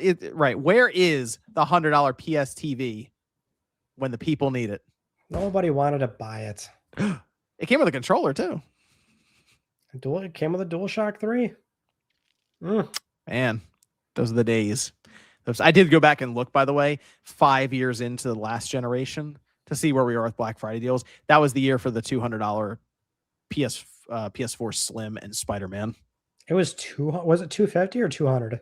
200. 200? I was looking right at it. Wait a minute. I thought the lowest PS4 ever got was 250. $200? Yeah, I have it. $199.99. $199.99. Yes, sir. I don't remember that at all. I thought it was $200. It was on GameStop. No, it's, you know what? There's a PlayStation blog, Black Friday 2018, because I found that too. They had an entire thing for it. Got receipts. I do. Receipts. I can pull it up right here. In a little like a quick PSX going to give it to you. When there was Black Friday. More PSX going to give it to you. I don't remember 200. That's crazy. Let me see. God damn, that is cheap. See? Wow, very rarely does John pull the sidebar up for the receipt. Look at that. Look at that. See? That is cheap. You had the PSVR with the camera, Astrobot and Moss for $200. I remember both of these deals except the middle one. Hey, that was it right there. That was a big deal. People camped out for that. That was a 1 terabyte, by the way, PS4 Slim. People camped out for that thing. I mean, you throw Spider-Man in there, it seems like a no-brainer. Spider-Man came out 2 months before this. Yeah. Isn't that crazy? It's like printing money. Yeah, so I remember people were going crazy over that deal. But that was 5 years into the generation, exact same spot where we are right now in this generation. The ironic thing is, I must have talked about this during LTPS 6 years ago. 2018, yeah. Oh, yeah. That's the thing. People think I'm showing them some ancient artifact. It's like, dude, that was 7 years ago. Yeah, but that's like a long time ago. We both covered this on our channels. I said 6. It's 7. 7, actually. Isn't that crazy? It's like, it wasn't even that long ago. Like, we're thinking about this as you know what it is? 7's really long. No, 7 years not that long. 7 years isn't long. Not like okay. So we talk about like, man, you remember the PS2 days, and that was 24 years ago. Yeah, well, that's also really long. It's just a difference of 7 years was a generation for a console, you know. Dude, 2013 feels like yesterday to me, and that was over 10 years ago. I mean, yeah, that was 12 years ago. We're about to be 2026, 13 years ago. You know what it is? I'm telling you, I think, you remember like the pandemic, dude, I'm telling you, if there's like pre-pandemic feels like it was a lifetime ago, and then like post-pandemic feels like it was much more recent. But really, it's a difference of 5 or 7 years. Where'd the time go? I'm telling you, this looks so weird, doesn't it? And it's like, yeah, it was 6, 7 years ago. Yeah. Not that long ago. I'm crashing out. Isn't that weird? I guess I was a little surprised you don't remember that. It wasn't that long ago. I don't know why, but it's been like ingrained in my head that like the lowest PS4 was $249. Oh yeah, that was a big thing. That was a big one. That 200 people still bring that up. There was that new 3DS, not the new 3DS XL, the new 3DS, and it came with Super Mario Brothers, the new Super Mario Bros. 2. That was $100. That's insane. Yeah, that's insane. Well, okay, so like the thing too with PS4 though is that like, and I don't think they ever confirmed they like fully ceased manufacturing. They clearly did at this point, but like they were selling new ones in 2022, and the MSRP was $299. Like it was, yeah, you had to pay $300. That was the last time they had new in stock on PS Direct. Now that if you want to talk about actually recent, that was only 3 years ago. Yeah, but that was $300. If you remember in 2021 and kind of it was been 2021, the PS4 was getting scalped online. You remember that? Yeah, but like not really. The PS5 was $1,500. But like the things like that are just so, I don't know. I feel like it's overblown. The like PS4 the volume was like double the price. Dude, the volume of PS4 is getting resold on eBay and stock. It probably wasn't like, I can't imagine it's a big number. No, but it's just like the goal to try it. They're like, we're gonna do it. This is gonna be 600 because they're not in stores right now because of the supply chain issues. Yeah, well, that's the thing. There's always going to be somebody out there that has too much money and they don't care what they do with it. You're right. You're right. You want to get into some third-party stories here. Some of the big third-party things going on last time that we talked. I'm curious what you think of this whole thing because I didn't follow it too closely. The Call of Duty team admitting they pretty much misfired on the game. So like They did. Yeah, this is a post on Activision and the Call of Duty staff on their site providing a status update, and they admitted Black Ops 7 did not meet expectation of some fans. And so going forward, they will not do back-to-back releases of Modern Warfare or Black Ops games anymore. Which, funny enough, the rumor is that next year is going to be Modern Warfare. Well, that wouldn't be back-to-back, though. I know. It's just funny because the implication is people went, oh, cool, it's going to be something really different soon. And then it's just Modern Warfare next year. That's kind of what people were thinking. Oh, cool. I wonder what it's going to be. Here's Modern Warfare. Yeah. Call of Duty really must have messed up, man. I mean, Battlefield, I think, is going to outsell it this year. And that's crazy. That is crazy. It's weird because it's like even like a bad selling Call of Duty still outsells nearly everything. But Battlefield 6 probably is like doing just fine. Like better. It is. Yeah. Yep. That is wild to me that it's gotten to this point for Call of Duty. I mean, I feel like most of us realized it would happen at some point because you can only get beaten down with so much of the same Call of Duty over and over again before you go, I'm good. Also, they put it all into one app now, so it doesn't even feel like a new game as much. You still sign into the same application, and it'll take you to a different section of the program. And I don't know, it doesn't feel as special, I guess, as back in the day. When you had to go out, you had to get the disc from the store, take it home. I knew where this was going. I knew where this was going. But it's just, I feel like this is just like we always like circle back to that idea of like we're old and that's what we like really appreciate. That was a big deal, dude. The cover art on some of those Call of Duty boxes back in the day were awesome. It was sick back then. I think I went to the MW2 launch at my local GameStop, and there's a lot of people outside that plaza at night. Which one? For which game? Modern Warfare 2. Yep, MW2 was big. That was like 2009. Yep. Yeah, that was huge.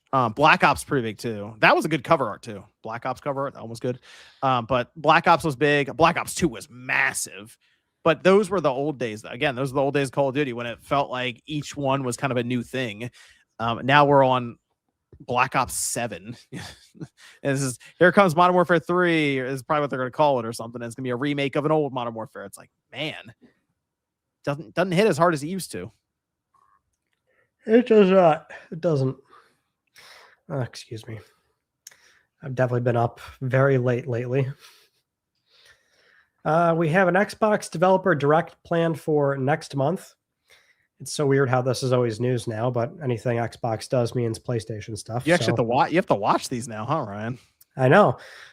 Recent report from Variety, Microsoft's head of game content and studios, confirmed a new Direct coming in January.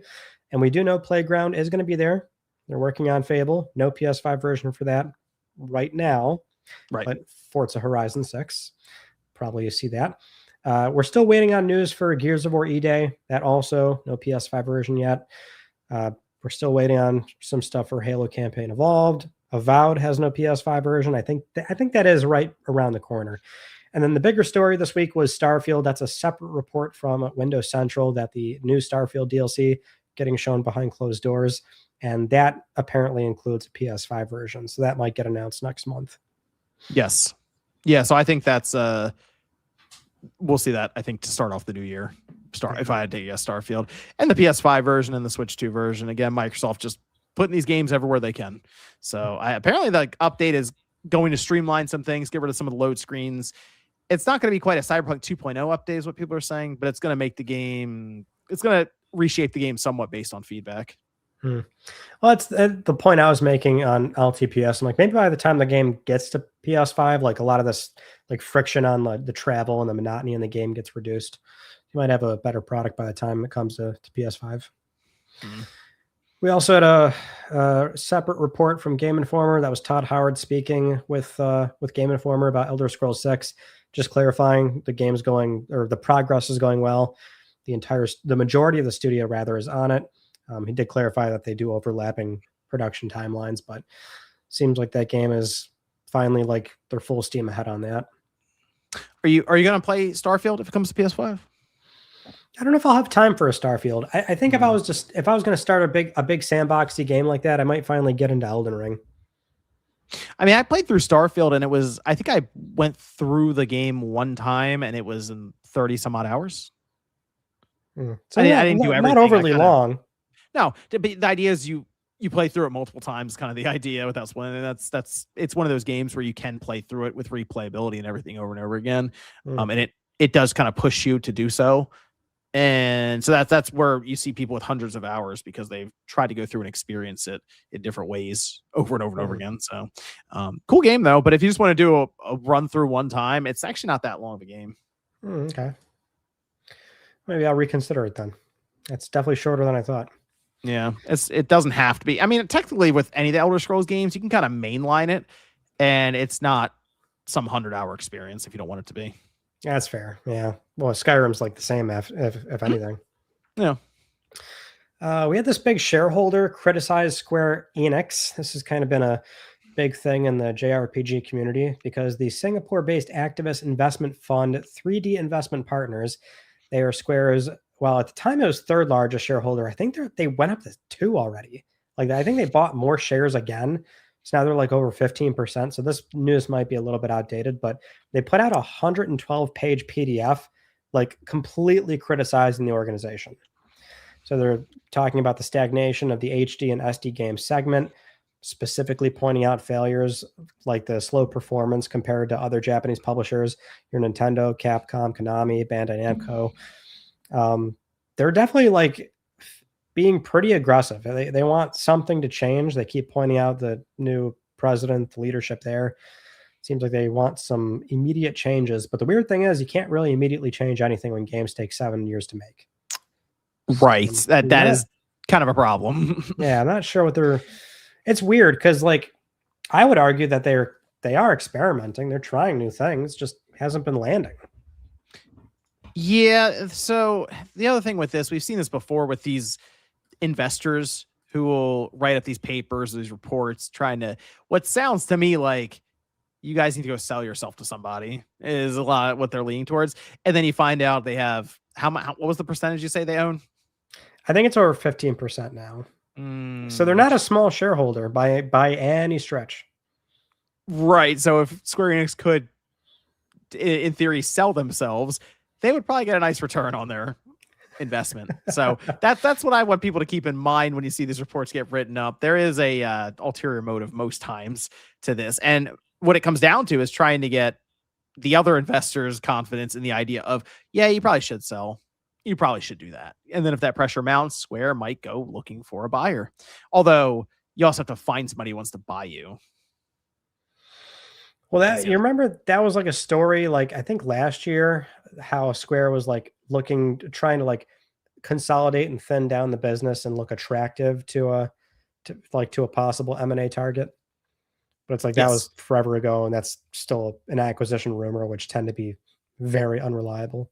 You try to spin off like different things, like they would sell, I don't know, whatever their stake is with Dragon Quest, however that whole thing is set up.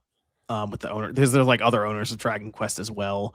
Maybe they try to spin that off, kind of thing. Like they start to sort of unload any weird partnerships or deals that they have to try to make themselves an easy acquisition target, and then sort of let them come to you. You know, like Sony shows up or Nintendo or whoever, right?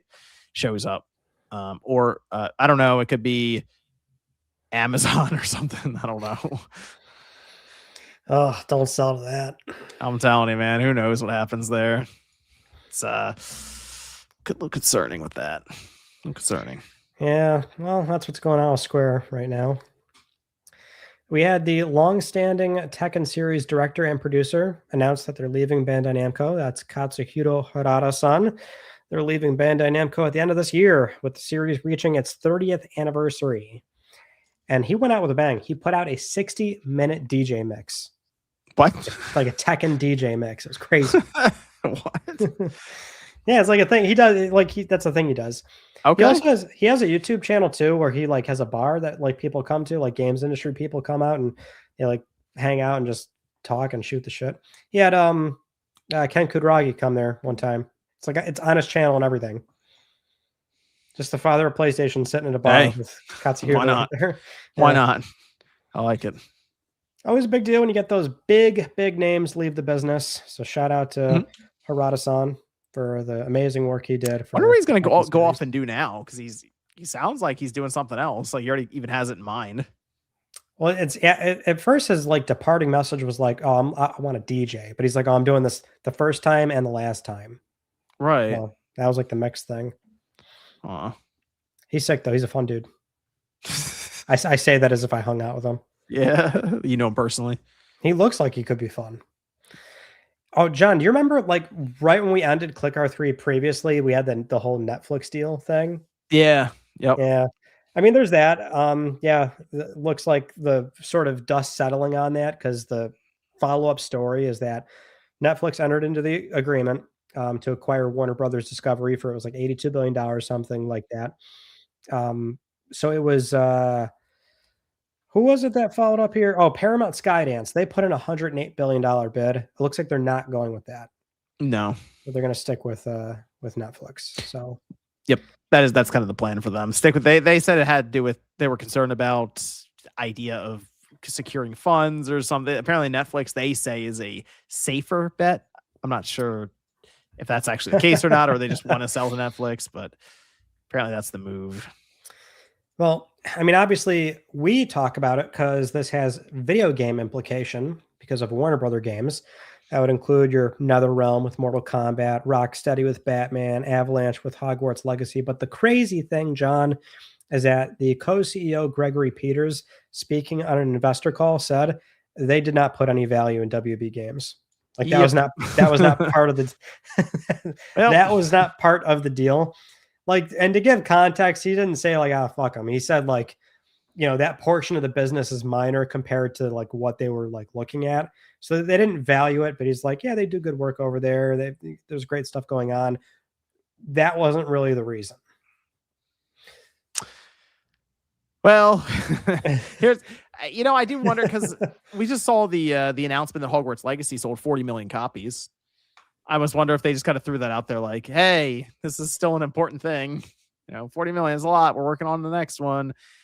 I am concerned about what's going to happen still with Netflix and the games division. Because you feel like Netflix would be more interested in the IPs for making video, like actually like making movies or series to hold up their subscription. They did just sign, this is weird. They just signed that deal to have a FIFA game on Netflix. And I say that's weird because that's like, I understand they're thinking World Cup will get people just onto our platform who are looking for it because they have the exclusive deal. But then you read down the article or like the report that they put out there, the press release, use your cell phone as a controller.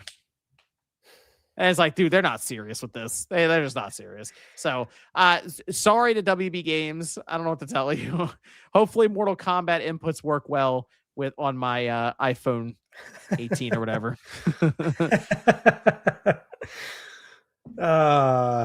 You don't love some good old industry consolidation. This is not going to be great. I don't think this one's going to be very good. No. Big company A buys big company B. There it is. Lego Squid Game. I like it. I like that. Could actually be kind of funny. Kind of like if you think about it, what they're going to do to the Lego people. Kind of rough, but like it can be funny in the sense that what's happening, but it looks crazy as Lego people. I just like how you said, who knows what they're going to do with the Lego people, and I just pictured actual Legos. Yeah, it's gonna be rough though. It is kind of a shame. I'd like to think that Netflix is like, hey, we'll just keep funding this, and you guys keep making games. Games aren't cheap, and they take a while, and you really have to. We saw what happened with Google, where they're like, we'll do this. And we've seen what's happened with Amazon, where they were like, we'll take a shot at games. And all Amazon's been doing is selling off their games division for the last 2 years. And Google just shut it all down at once and gave everybody back their money for Stadia. I actually just got money back. They just handed me money back. Like, whatever. Here. John, how much did you get back? It was like $160 or something. Oh, no commitment to the Stadia platform. No, Proof. no. Proof. I did the subscription and they just gave me the games each month, and then I think I bought Cyberpunk. It's just crazy for So- like probably like some like Stadia diehards that got back like $2,000 or something. Do you know there's a everything. subreddit for Google Stadia and they still post and talk about Google Stadia? Sure. There's a subreddit for like sink pissers. But People that but piss in Stadia, sinks. okay, that can still happen. Stadia can't. Like there is no Stadia anymore. There's nothing what's to discuss. That's the thing. It's so funny, and it's I think the history of it. The most they talk about are like the controller, because that's still a thing, right? You can still use the controller. Some people are like, I still have my Google Stadia app installed just in case it comes back someday. It's a little sad, to be honest. Like, you feel kind of bad because these are people who genuinely believed in the idea of Stadia, and then Google just ripped them apart. Yeah. Well, it's kind of sad. This person says Gmail's offline symbol is the same as Stadia symbol. They're starting to see Stadia in Gmail now. That's where we are. Okay, but that's where you've gone too far. You know, that's where like you need help to make you cope with the idea that like you're gonna have to move on from this. This person says I miss Stadia. That's the post. That's it. Fair. That's a fire post. I miss Stadia. This dude's spitting. I miss it too. It's just an interesting thing to see. They've been here for a while, just hoping it'll come back. This hurt to see today, and it's an email from 6 years ago of them playing Destiny 2 on Stadia. It hurt. That's what it says. I can empathize with them because like I've gone through my email, and one time I found an email from Sony, and it was like 2014. It was like the first year of PS Vita, and it was a referral email, and it was like, get your friends to buy a PS Vita for $100 PSN gift card or something like that. And I started to wax nostalgia because I'm like, oh man, they were really trying. They really tried. Damn. Well, let me see. We have some. Here we go. Johnny says you both like the singer from Chevelle. I don't know if that's a compliment or not. I'm not sure what you just said. So to like fuse together, or just we both look like the singer. And then Johnny Israel says Sean is a Limp Bizkit guy with a backwards hat. He'd probably take that as a compliment, maybe. I think he would. Toasty says, Spawn, can you tell us a weird story from your GameStop days? A weird story from my GameStop days. Well, you've got to have plenty of these. A weird story. That is a good one. What is a weird story from? Because there's always like this. There was always the strange trade-ins that would happen. I'm trying to think of like a weird story. This would have been the days of the Wii. And so what happened was, this is funny. This is during the Wii, and you know how the craze was, right? Where people would call and ask if you had a Wii every 10 minutes because everyone was looking for the Wii. It was impossible to find. And there was this one guy who would come by probably every other day. And we just knew him as the door guy because what he would do is he must have worked in the shopping center. He would walk by, he'd open the door, go, you guys got any Wiis? And then he were like, no. And he just, okay. He closed the door and keep walking. And so that's why he knew him as door guy. He didn't walk into the store. He just opened the door and asked. And because we never had Wiis, that's as far as the conversation went. It was always a no. And he's like, all right. And he just kept going. So I think he worked at somewhere because we saw him the same time. He's probably on his lunch break or something walking around. And I mean, this went on for, I'd say about 3 or 4 weeks. Yeah. So he probably did that. Open the door, ask if we had a Wii, probably at least 10 times. So we see him 10? walking up. I mean, it was throughout the course of about, like I said, about 3 weeks when that Wii craze was really going on. This would have been,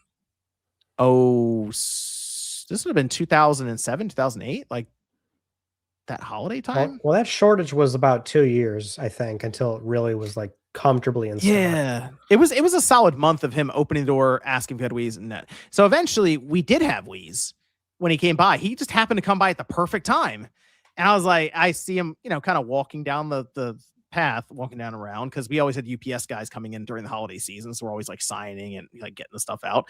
And I opened the box as I'm like looking down. It's like a box. They would jam 3 Wii's in a box at a time. So we kind of know what the boxes look like when they're showing up. And this guy's wheeling them in. The UPS guy drops them down, cut it open. I look in. Okay, we got some Wii's. And as I'm picking, like starting to, stack them up, he's got to scan them in the system, look over, and I see the guy kind of walking down the walkway. I'm like, perfect. Good. So he opens the door. You guys got any Wii's? I'm like, we just got him in, dude. We got him. He's like, cool. He closed the door and just keeps walking. Oh, I knew he wasn't going to buy one. I knew he wasn't going to buy one. I was like, why has he asked us for weeks now about these things? I knew the story was going to end with him not buying one. I never sold him one. I don't know I never saw him again. I don't know what that whole thing was. I'm not sure why. And it's always stuck with me. And it's the weirdest thing. So if he's out there, let me know. Let me know what happened. He just wants to know. I have no idea. Maybe it's like the Battletoads thing where for a while it was popular to call GameStop and ask they have Battletoads knowing they don't have Battletoads, but then eventually they started carrying retro games and they were like, yeah, we got Battletoads. And then the rest of that conversation was just awkward for 10 seconds because they're like, oh, you're supposed to say no. So I have no idea. I never found out what the deal was there. Maybe that was his thing. I know they're going to say no, I'm going to ask. And then eventually we said yes, and he just kept going. So I don't know. I like that. That's a good story. Johnny says, John, why did you want to stay at the hotel with casino and not at the hotel with Sean where there was free charge for your Tesla? Well, the hotel where Sean was sold out, so I went to the casino. That's why. I still charged there, though. So we both did. Yeah, we did. And Johnny says, you both individually look like the singer from Chevelle. That's a compliment. Okay, cool. I'll take it. Not going to look him up, but I'll take it. I trust you, Johnny. I do. That means we're both handsome, I think. Maybe. Yeah, maybe it was just in-person we trolling. That's all I can assume. Maybe I was like the highlight of their week or something. Me just tell them no. Just to ask you if you got Wii's. Yeah. It's just like, okay. Just kept going. Oh, all right, whatever. I mean, those Wii's didn't last the day. I'll tell you that. They were gone. So that was beautiful timing for that person. It was like 12 of them. We'd get them in 4 big boxes, three in each box, and like that was it. So see, that's always my fun story about the Wii is I skipped school to pre-order it. So I got it day one. I had to stand in line. I remember standing in line at midnight and I got it. I got that and I got Twilight Princess. And I went home with it and my Wii remote was broken. Oh. Yep. So I had to go buy a Wii remote the next day. GameStop still had them. They had Wii remotes. It was the system that was hard to get. But I had to go buy another Wii remote and then I had to send that one into Nintendo. And it took, I'm not kidding, 3 weeks to a month to get that thing back. Damn. So yeah, it took a while, which is a little weird to me. But then I had 2 Wii remotes, so oh well. We could play tennis and stuff. So yeah, you're all set up. Yeah. I bought Excite Truck with mine. It's a good pickup. Excite Truck's fun. Yeah, I like this. Well, I like that you could put an SD card in, and then I was listening to Black Eyed Peas for like custom music. I forgot they had that set up. That's funny, man. Yeah, it was fun. All right. The little was a pretty Wii heavy episode of Click R3. There it is. A little unusual, but it's always fun. I got one more big one for you, John. The whole Larian CEO AI controversy. There's a lot going on in the AI space. A lot of moving parts, hard to keep up with. This one was big because this is a, like developer darling nowadays with Baldur's Gate 3. And we had Bloomberg's Jason Schreier speak to Larian's co-founder ahead of the Divinity reveal at the TGAs. And it was an article about the game. And we learned that the CEO openly said like, oh, they're pushing in quotation, like hard on AI on the team. And now the team's mostly okay with it. But the like initial part of the details of that story is that the CEO wanted to stress that everything is still human actors. Everything is still being written themselves, but the AI tools are for exploring ideas, fleshing out PowerPoints, and developing concept art and writing placeholder text. And so those initial reports, had some pushback. Headlines come out, draws a big, a lot of attention on the CEO at that point. Swin Vinky, by the way, that's the or Vinka. And so then they had to put this statement out on their personal Twitter account, and they were reiterating that they have 72 artists, 23 of them are concept artists.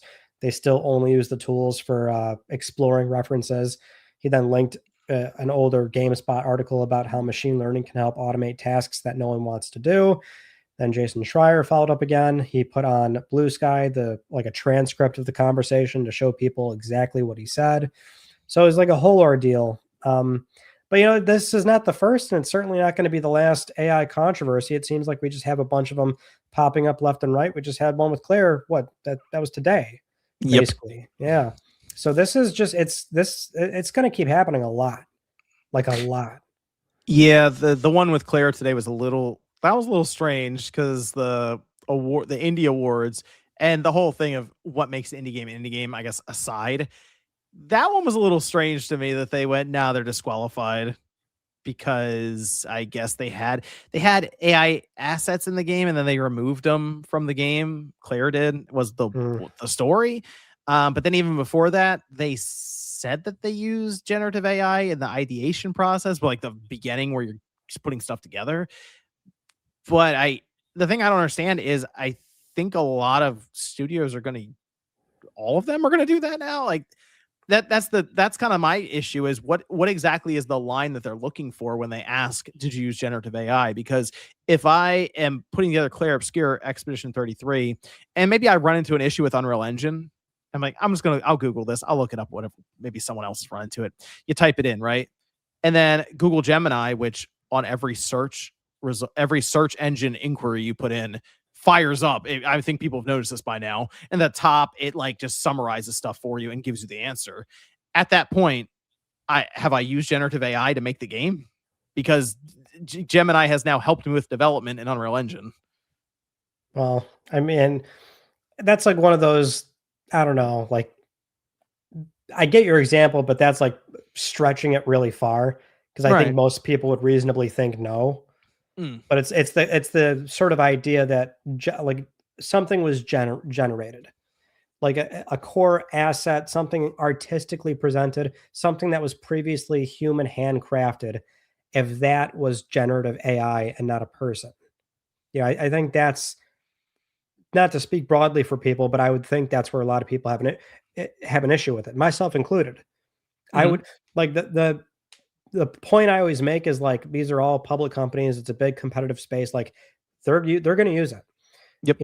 So what do you advocate for? And I think advocating for protecting human work is vitally important, and then protecting the craft as well. So it's like, I'm more than certain there's things in the game production pipeline that maybe there's some efficiencies that Gen AI can handle if it's, a sort of technical layer to the game that's not like a creative aspect, if that makes sense. It's hard to say, right? Because there's like so many parts of how to make a game to begin with. But if I know like that, like human work isn't being replaced, and you still have artists that are like, you know what I mean? Like that's what I think is what should be advocated for. No, yeah, I understand that. I think a lot of these companies now have understood the hot button issue that is AI on social media, because Sven was going through it. Like he's changing his banner, his profile picture. He's having a heart. He's taking a break now from social media. Now he's back or something. I don't know. He's going through it, man. They were after him. And I think the other problem is he is trying to explain kind of what they used AI for, but then also kind of not. And it's still, people are still unsure as to what exactly he is trying to say with that. It's like, oh, the concept artists used it to gather ideas. It's like, okay, so did it make art or not? And he's kind of like, no, but we kind of used it for gathering ideas for art. I'm like, I don't know. I don't even know what you mean. Yeah. So that made it kind of difficult. He said they're going to do some kind of Q&A or AMA or something on, I guess, on Reddit, and just allow people to grill them, I guess. And my thing is, you know what's going to happen, Ryan? Now, I think as these companies see the reaction, they're just not going to tell people they're using AI. Yeah, it's like there's no, I mean, like, it's the Steam page still has that is it a hard requirement that they have to disclose? Claire Obscura, I assume, does yeah. not have an AI tag on it.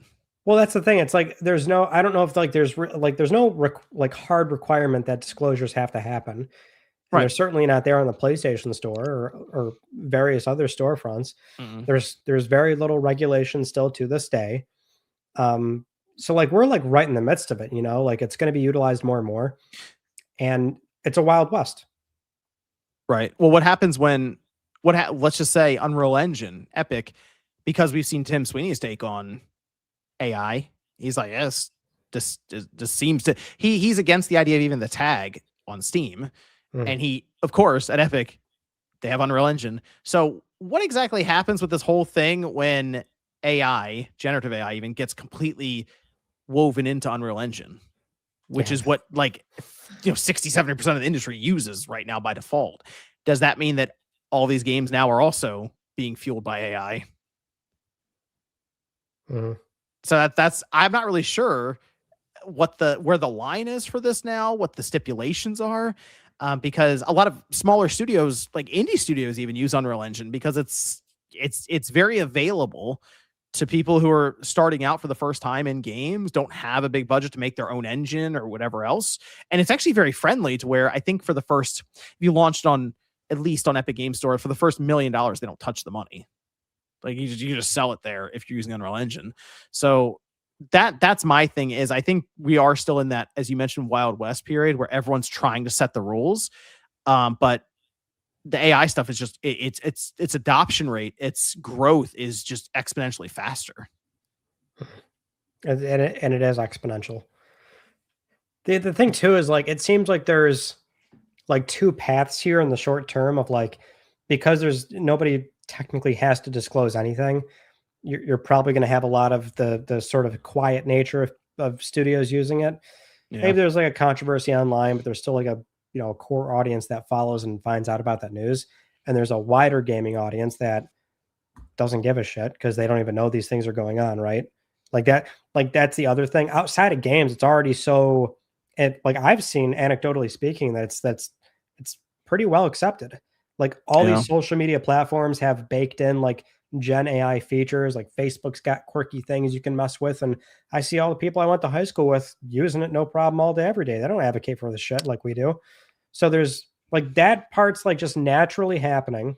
The other angle, at least in particular for games, is that you might have now some studios, like that might be their novelty, is we made this game with no Gen AI. And that might be like a sort of short-term platform they can use. Kind of like what Bruce Straley just said with his recent new game in studio. He's very forward about it. Like we don't think we should be using AI at all. Exactly. Right. So it's like there's that, like that's kind of like the short-term two-way that we're probably going to look at it. It's going to be, I just think a lot of them, as they mentioned in the chat, don't ask, don't tell.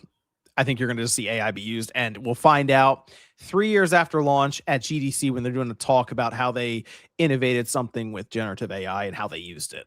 But the one thing that is kind of a shame, though, I will say, Ryan, is because AI right now is looked currently as a very hard line. It's very black and white, absolutist online.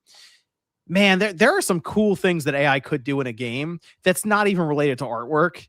Think about how enemies in a world could actually reason and maybe come up with unique ideas and come up with different dialogue options every single time, that it doesn't feel even like it's procedurally generated. Like it's actually dependent on some kind of language model that they have built out for that game. And you could have more natural looking and feeling NPCs in an open world. Those are things that I'm thinking about. I think that's what Kojima even mentioned recently when asked about AI. He's like, yeah, and the art stuff in it. But I mean, if I could make, do you remember when Metal Gear Solid 2 came out? And it was a big deal about how the enemies would group together and almost do like that, the hand signals while they're moving around. And they would legitimately go around and clear different sections of the room. And it looked very lifelike while they were doing it. Again, this is in PS2.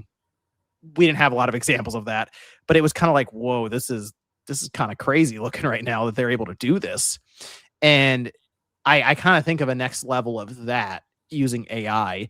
But it's all so hung up right now on the moral side with artwork that it's like no AI at all. And it just makes me think about maybe some of the technical hurdles that could be overcome on things like literally just enemy behavior. No, that's like I think even I struggle with that. Like it becomes like an ethical and moral thing.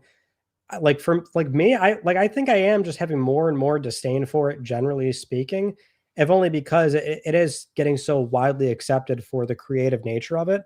Like it sucks, but like that's what I'm fearful of is I want the human work to be protected and for it to be a safe extension of human work. Because like that's the argument I always make. I think you're naive to suggest this shit ain't staying and that it's not going to be widely utilized. Right. But it's like not in a competitive scene, yeah. Yeah. How do we make it a safe extension? That was a quote that actually Swin Vinke made in the full context that was in the transcript from Jason Schreier. And I have it written right here. He said, quote, "This is a tech-driven industry, so you try stuff. You can't afford to not try things because if somebody finds the golden egg and you're not using it, you're dead in this industry." And I think that's like maybe a little bit hyperbole, but like you get the point he's trying to make there is that everybody's sort of like figuring it out. More so, to add more context to that transcript, Swin was actually pretty forward about this. He's like, we can't really find any efficiencies just yet. He's like, it's not really speeding up game development because we're like all still trying to like, experiment with it. Figure it out. Yeah. Yeah. So it's not even like Gen AI like is already like, oh, it's ingrained and this is what you do with it. Nobody knows what to do with it. Everyone's sort of like throwing it at the wall to, see what happens. Yeah. See, like, I mean, everyone's using it. The big companies like Clayton Morris mentioned, Apple mandating use of AI. Microsoft is doing the same thing with Satya Nadella is like, you basically have to use AI if you're going to work here because we're trying to speed up productivity. That's the thing. You're not going to hear much about it. They're just going to use it. So they'll just use it.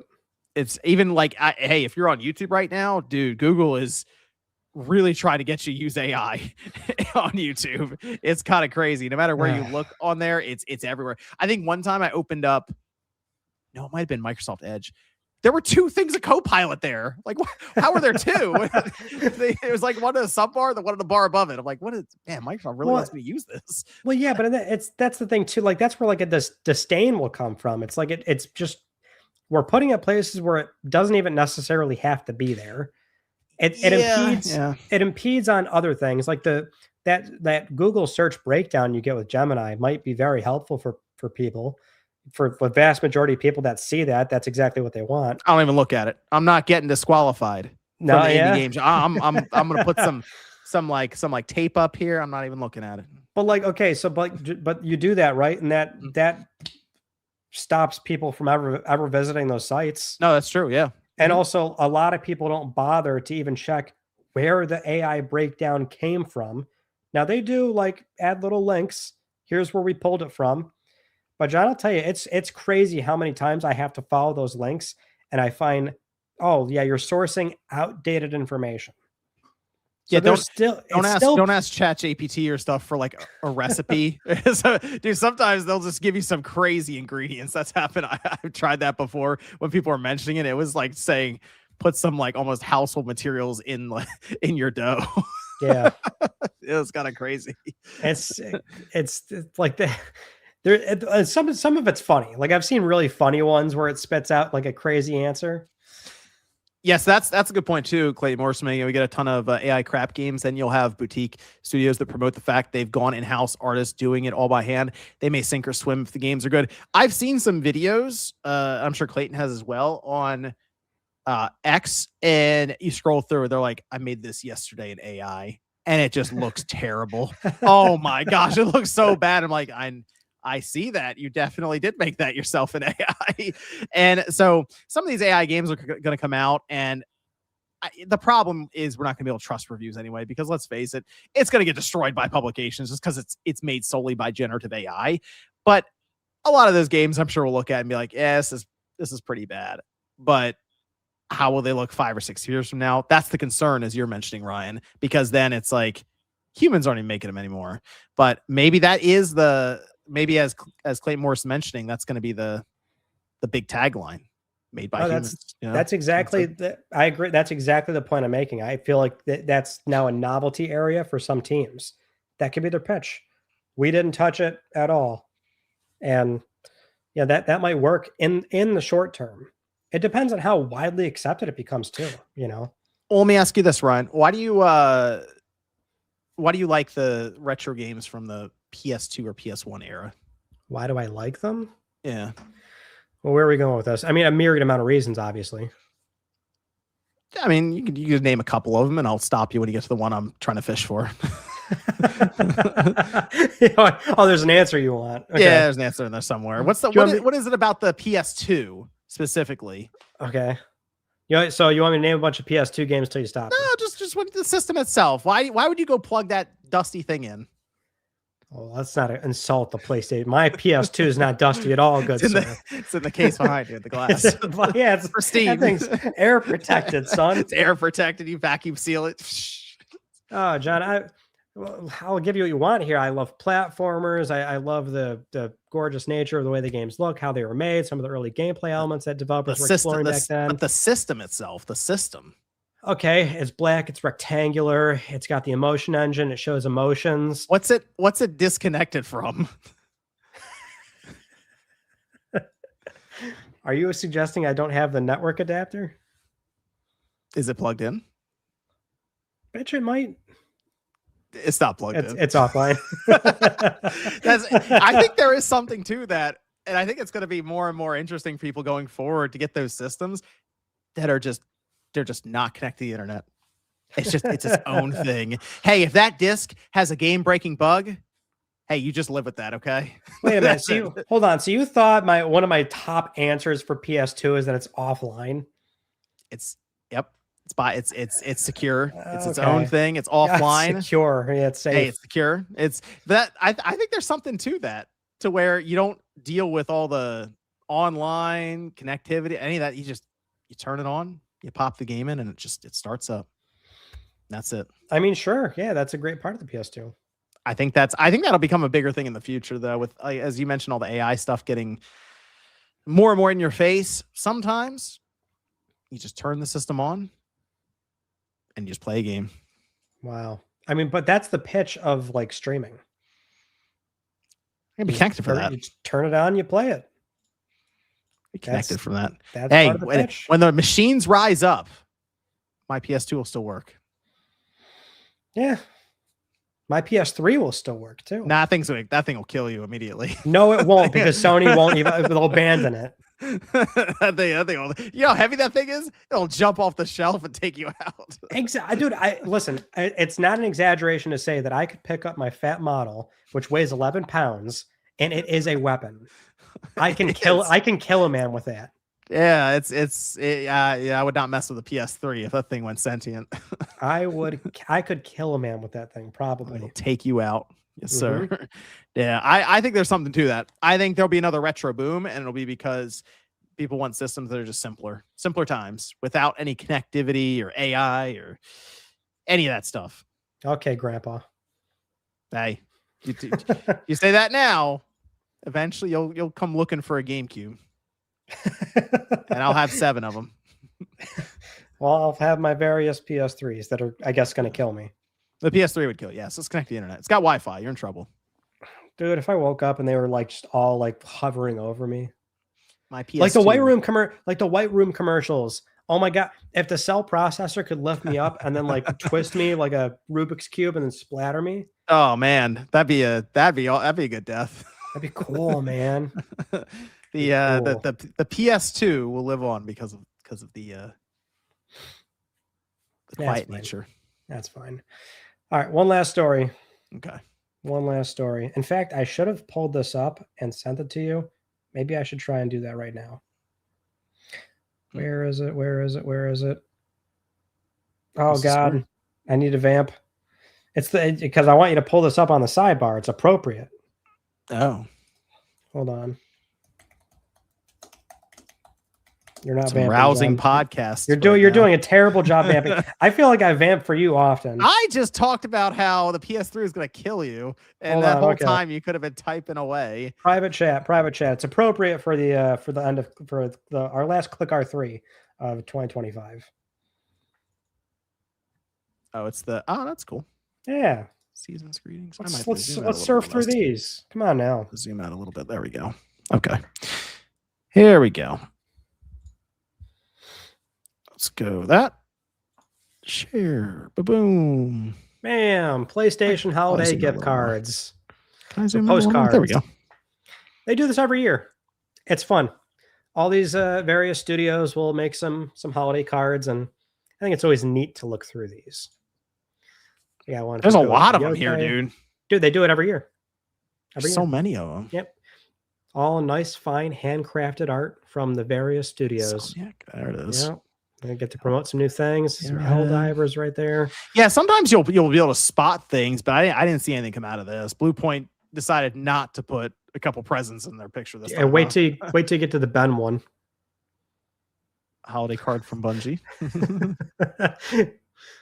Marvel. The ordering's weird for this. Yeah, it is a little. I mean, at the top, you can go through and just click the different links. Naughty Dog. That's a good one. Naughty Dog. Call of Duty. Sega Sammy. Yep. Santa Monica. That's a good one. Monica. Kratos the Snowman. Good stuff for those that are listening. Polyphony Digital. Yeah, I got a car in there. 2 million monthly active users, apparently. King of Meat. Okay. Did you pass Ben already, or am I tripping? Oh, no, Ben's right there. Woohoo! Wow. Ben's happy holidays from Ben. Okay. That's wow. They phoned that one in, man.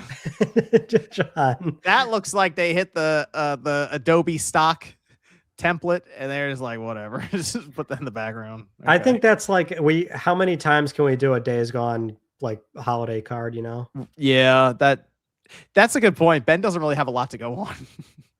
They could like draft up something older, you know? That is kind of sad, actually. You're right. They should. Borderlands 4. Hey, there's Blue Point. I mean, Blue Point's Blue Point. Not as, yeah. They didn't really do a lot either. No, they can't. But also, I guess Media Molecule can't put like an imp in there either. Like, really? No dream imps? Oh, yeah, that's true. Yeah. They're working on something new.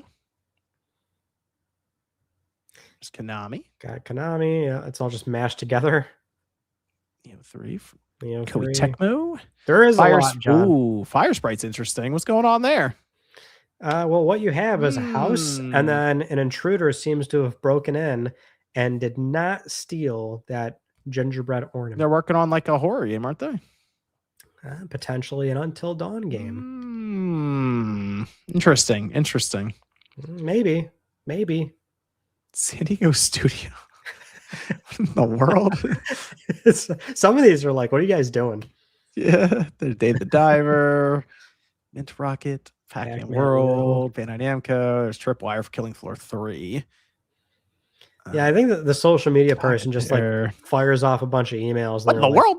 Yeah, we got a video there. Whoa, hey, 2K went all out for WWE, man. Mm-hmm. It's like a video thing. Look at what they're doing. You know, it's a good holiday card. Buy our stuff. Yeah, hey, you might as well run the commercial. Crystal Dynamics, good timing. That's Tomb Raider. Yeah, it's what was that, like the police simulator? Astragon, I guess so. Yeah, it looks like it. Pearl Abyss. There's Where the Winds Meet. Okay, NetEase. Dead by Daylight. Diablo 4. Funcom. Mafia the Old Country. Good game. People should play it. Oh, 505 came in with the video too. Good stuff. Phyrexis. Bluey, the video game. Man. Yeah. That's when you print out, John. Didn't that come out? Hold on. Did that come out this month? Is there a new? Yeah, there's a new one. I thought that was coming out on mobile first. Oh. Okay. Arc System Works. Then we have SNK. Fatal Fury. The Game Bakers. Excellent. There it is. Chrono Odyssey. Mm-hmm. Ananta, the game we're still trying to figure out if it's real. Annapurna. Yeah. Digital Extremes, Luminous. Oh, there's your game. Yeah. Did you played that? You played through that game, didn't you? Well, here's the great thing, John. When I upload 30 platinums, I'm free. Oh, that was one of them. Wow. Good stuff. Free. I get to start playing games. Wow. Yep. Good stuff. Flight Simulator, Microsoft making their appearance with that Diablo and stuff. Okay, there's and Dreams. I will say I wasn't expecting you to go through the entire thing. Oh, sorry. Let me see where the last one was. Who drew the last troll? It was Tencent. Wow, shock. Wait, hold on a minute. What? Tencent had a holiday card. Hold on a minute. Yeah. What? How did they get Tencent in there? You think like that's like a grudge that like now the social media person has to be like, well, I'm not asking them for a postcard. I mean, maybe there might be a grudge on that. Tencent got in though, man. I wasn't expecting that. No, they're there. Wait, I mean, they're at the bottom. They're at the bottom. Okay, we'll go with that. What's the PSX going to give it to you, Ryan? Do we have any more chats you might want to clean up? We have, just in case. Bread for Bun says people talk about it accelerating production, but is that real? Like, what pipeline has AI actually expedited? I said some other relevant stuff in chat too. We don't have any evidence so far that I've seen as that's what Larian was trying to get at. Right. Yeah. Nobody's like figured it out yet. Like they're trying to find efficiencies, but it's not really there. I also did see when you sent that. I know it's you, Ben. I knew it was you for a long time. You used the same icon. Okay. I watch these people. That's the thing with AI is there's a lot of R&D going on with it right now. Literally trying to figure it out. And then I'm sure drafting all kinds of corporate jargon around, you know, the hiring tapes where you got to watch corporate tutorials and stuff, and it's terrible. So they got to dress all that up. But it's still so new to the industry. And with how long game development takes and it being worked into a pipeline of game that's been in development for 3 years, all of a sudden here's AI. We're not going to restart everything. So maybe the next project, they'll look into it more, but they're all testing.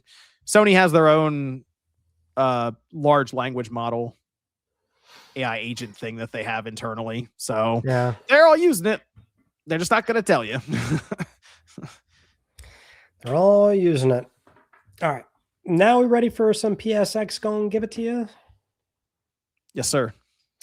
This is the time of the show where we go over something old, cool, or nostalgic in PlayStation history. Try and teach the kiddos something they didn't know about PlayStation. This one's kind of last minute. I tried to find a Christmassy one, but I just had no goddamn time. So I want to talk about this PS3's Facebook integration. Oh, PS3 used to be able to connect to your Facebook account, which, yeah, place yourself in the moment in time here. This would have been, what year was this? The 2010s, right? Okay, so it wasn't early Facebook to where you need the college email for it? No, it wouldn't be that far away. Okay. But, I mean, it was far along enough, right? We're talking 2010s. It was in account settings. You can link your Facebook account, and you could, if you wanted to be just the most annoying person, have auto publishing stories to your Facebook for every time you bought a game, every time I think you earned a trophy, and then I think there was like a third setting on there, but it was my gosh. the most. It was ridiculous. It was like that was a system wide thing, and it was weird when initially when that came out, I thought to myself, who on God's green earth would turn this on? Because I think it might, people might remember, if you were on Facebook in the 2010s, the platform was kind of turning into the modern era of what it is now on social media platforms. But it was that growing pain of all these APIs were being built up. And so you'd have a friend that signed up to one. And when they did that, your feed would just get blasted with all the shit that they're doing, because it would auto post whatever it is that they signed up to. Yep. So I remember the PS3 one, and I'm like, ain't no way I'm signing up for that. No chance. No. So dumb. At the rate I was earning trophies back then, John, I would get off so many friends. Yeah. They would hate but you. It was cool. It was neat. See, I was not a big Facebook person either way. So I wasn't either. Didn't register for me. I mean, they had that early, I guess that was pretty early social media integration though, because I'm trying to think if the 360 had anything really substantial like that. 360, I don't remember. But it's like PS3 had a handful of those early things that you could do. Yeah. I know like 1 or 2 games had game-specific Facebook integration. Did anybody in chat mention it yet? Usually people will clarify this stuff for me. You signed into it. Somebody signed into it. They integrate with Left Behind. Oh, yeah, Left Behind. I guess Last of Us Factions too. I remember a handful of games like did this too. Because and then by the time Vita came to the scene, you'd have like live tweet and things like that, obviously. But like prior to Vita, like the earliest integration was Facebook. Radix says they integrate with Last of Us Factions as well. Right, that's what I mean. Like there was a handful of games that like had, usually it was like more specific for the certain integration things that you could do. But system wide, you could like just sign in straight up. You see your Facebook friends' names as survivors in Last of Us Factions. That's funny. Yeah, that was the neat thing, because with Factions, it was like clever. Factions was weird because it had this weird thing where you were like sustaining a group of survivors. Mm-hmm. So every time you like got back into a lobby, it would say like this person did something, you lost 6 people because of this. Like that's how Factions worked. That was a really cool tie-in when they did that. I do feel like I remember people streaming from their consoles a lot more during the PS4, especially in that first half of the PS4.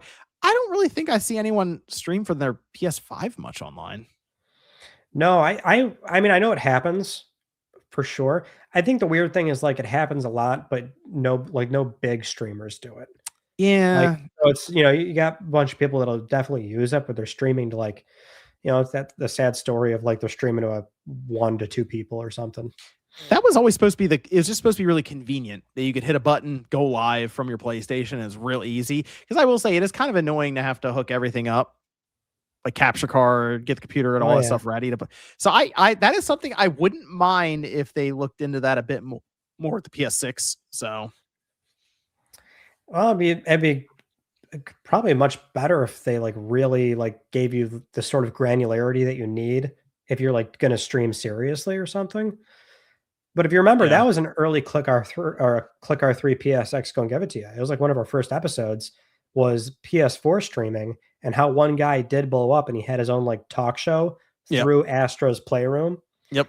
That's still like such a cool fact because that was early on enough to where it made streaming accessible. I mean, if we did this right, Ryan, we'd be streaming this from the PS5. Gosh, I mean, we could. We won't, but we could. No, I don't even. How would that even work? I don't know how that would. We'd have to launch a game. Really? What do we would have to really? Yeah, you can't just like stream game base. Yeah. Oh, yeah. Because it's not even like video chat on PS5. You can't do that. That's tough. I don't. Yeah, that's a shame. However, if somebody made a game where it was legitimately a talk show set up and you could launch the game and then it had the thing where it set up your cameras in different spot. Hey, you know what? They'd sell hundreds of copies, but one of them would be to me. I think what we should do, and it's still a normal streaming setup, but we should stream a PlayStation 3, but get into a chat lobby with ourselves in the White Room, hook up some PlayStation Eye cameras, John. You know what I'm saying? Yeah, come on now. Come on. We'd have to make sure the audio, all we'd have to do is make sure the audio is at least really good. I say we full send it. I want it to sound like shit. Yeah. The full experience. Yeah. How terrible it was. Oh, yeah, we could do it on one of the home restoration projects. We could be on home. Okay. Yeah. I wouldn't mind if Sony figured out something with a social media experience in the next generation, but it's all gaming and like related to the PlayStation. That would be cool. They could try. I'd give it a shot. I mean, if it's kind of like the counter to social media now, so I'd give it a try. Says the not big social media guy. I'd be more interested if it was that. Yeah, I'd maybe give it a shot. I might be more interested there. I just want to be in the home plaza and then launch MotorStorm with my friends. Hey, it's just the simple things. That's all we're asking for. Nothing crazy. That's all. That's all. Well, John, I think that might have been our last Click R3 for well, until next year. I think so. Medallion's right. Year. PlayStation Home 2.0. Get on it, Sony. I like it. I like it. That was our last episode, though. You're right, Ryan. Any plans for the holiday, New Year's? I'm playing games. This is your time to play games. That's right. I'm going to play games. Maybe in the next year, you'll hear I'm still playing Rebirth. You got to get that Rebirth done this holiday, man. Come on. So there's that. I'm going to see my buddy more often. We're going to play some Yu-Gi-Oh! Just spend time with family, friends, play games. Take it easy. Relax. Is Rebirth the game that you're going to try to get through during this holiday season? I actually might not do that. I want to play some of the new stuff. Okay. Well, what's the one? Is there a certain game you're like, I'm going to play through this holiday? I'm doing it. Well, probably the new Katamari and Luminous Arise, because those are shorter. So I want to like feel like I got something done. Okay. Probably start Yote and maybe start Legend ZA. Should start Dispatch. Maybe. You should start Dispatch. That probably won't make it. That probably won't make it. Oh, that's fine. That's fine. I think I'm going to try to finish the Trails remake. I think that's going to be the goal. 25 hours in. I think it's another like 20 hours to beat it. So cool. I think that's my plan. That's what I'm going for. I'm going to take a shot. We'll see how it goes. Right. But I think that's everything. I think we're good. Cool. Thanks everyone for tuning in. I got all the chats here. Yep, we're good there. And we will be back in 2026 for Click R3 number 38. All right. New year coming up, people. Hopefully it's not terribly expensive. We'll see you guys then.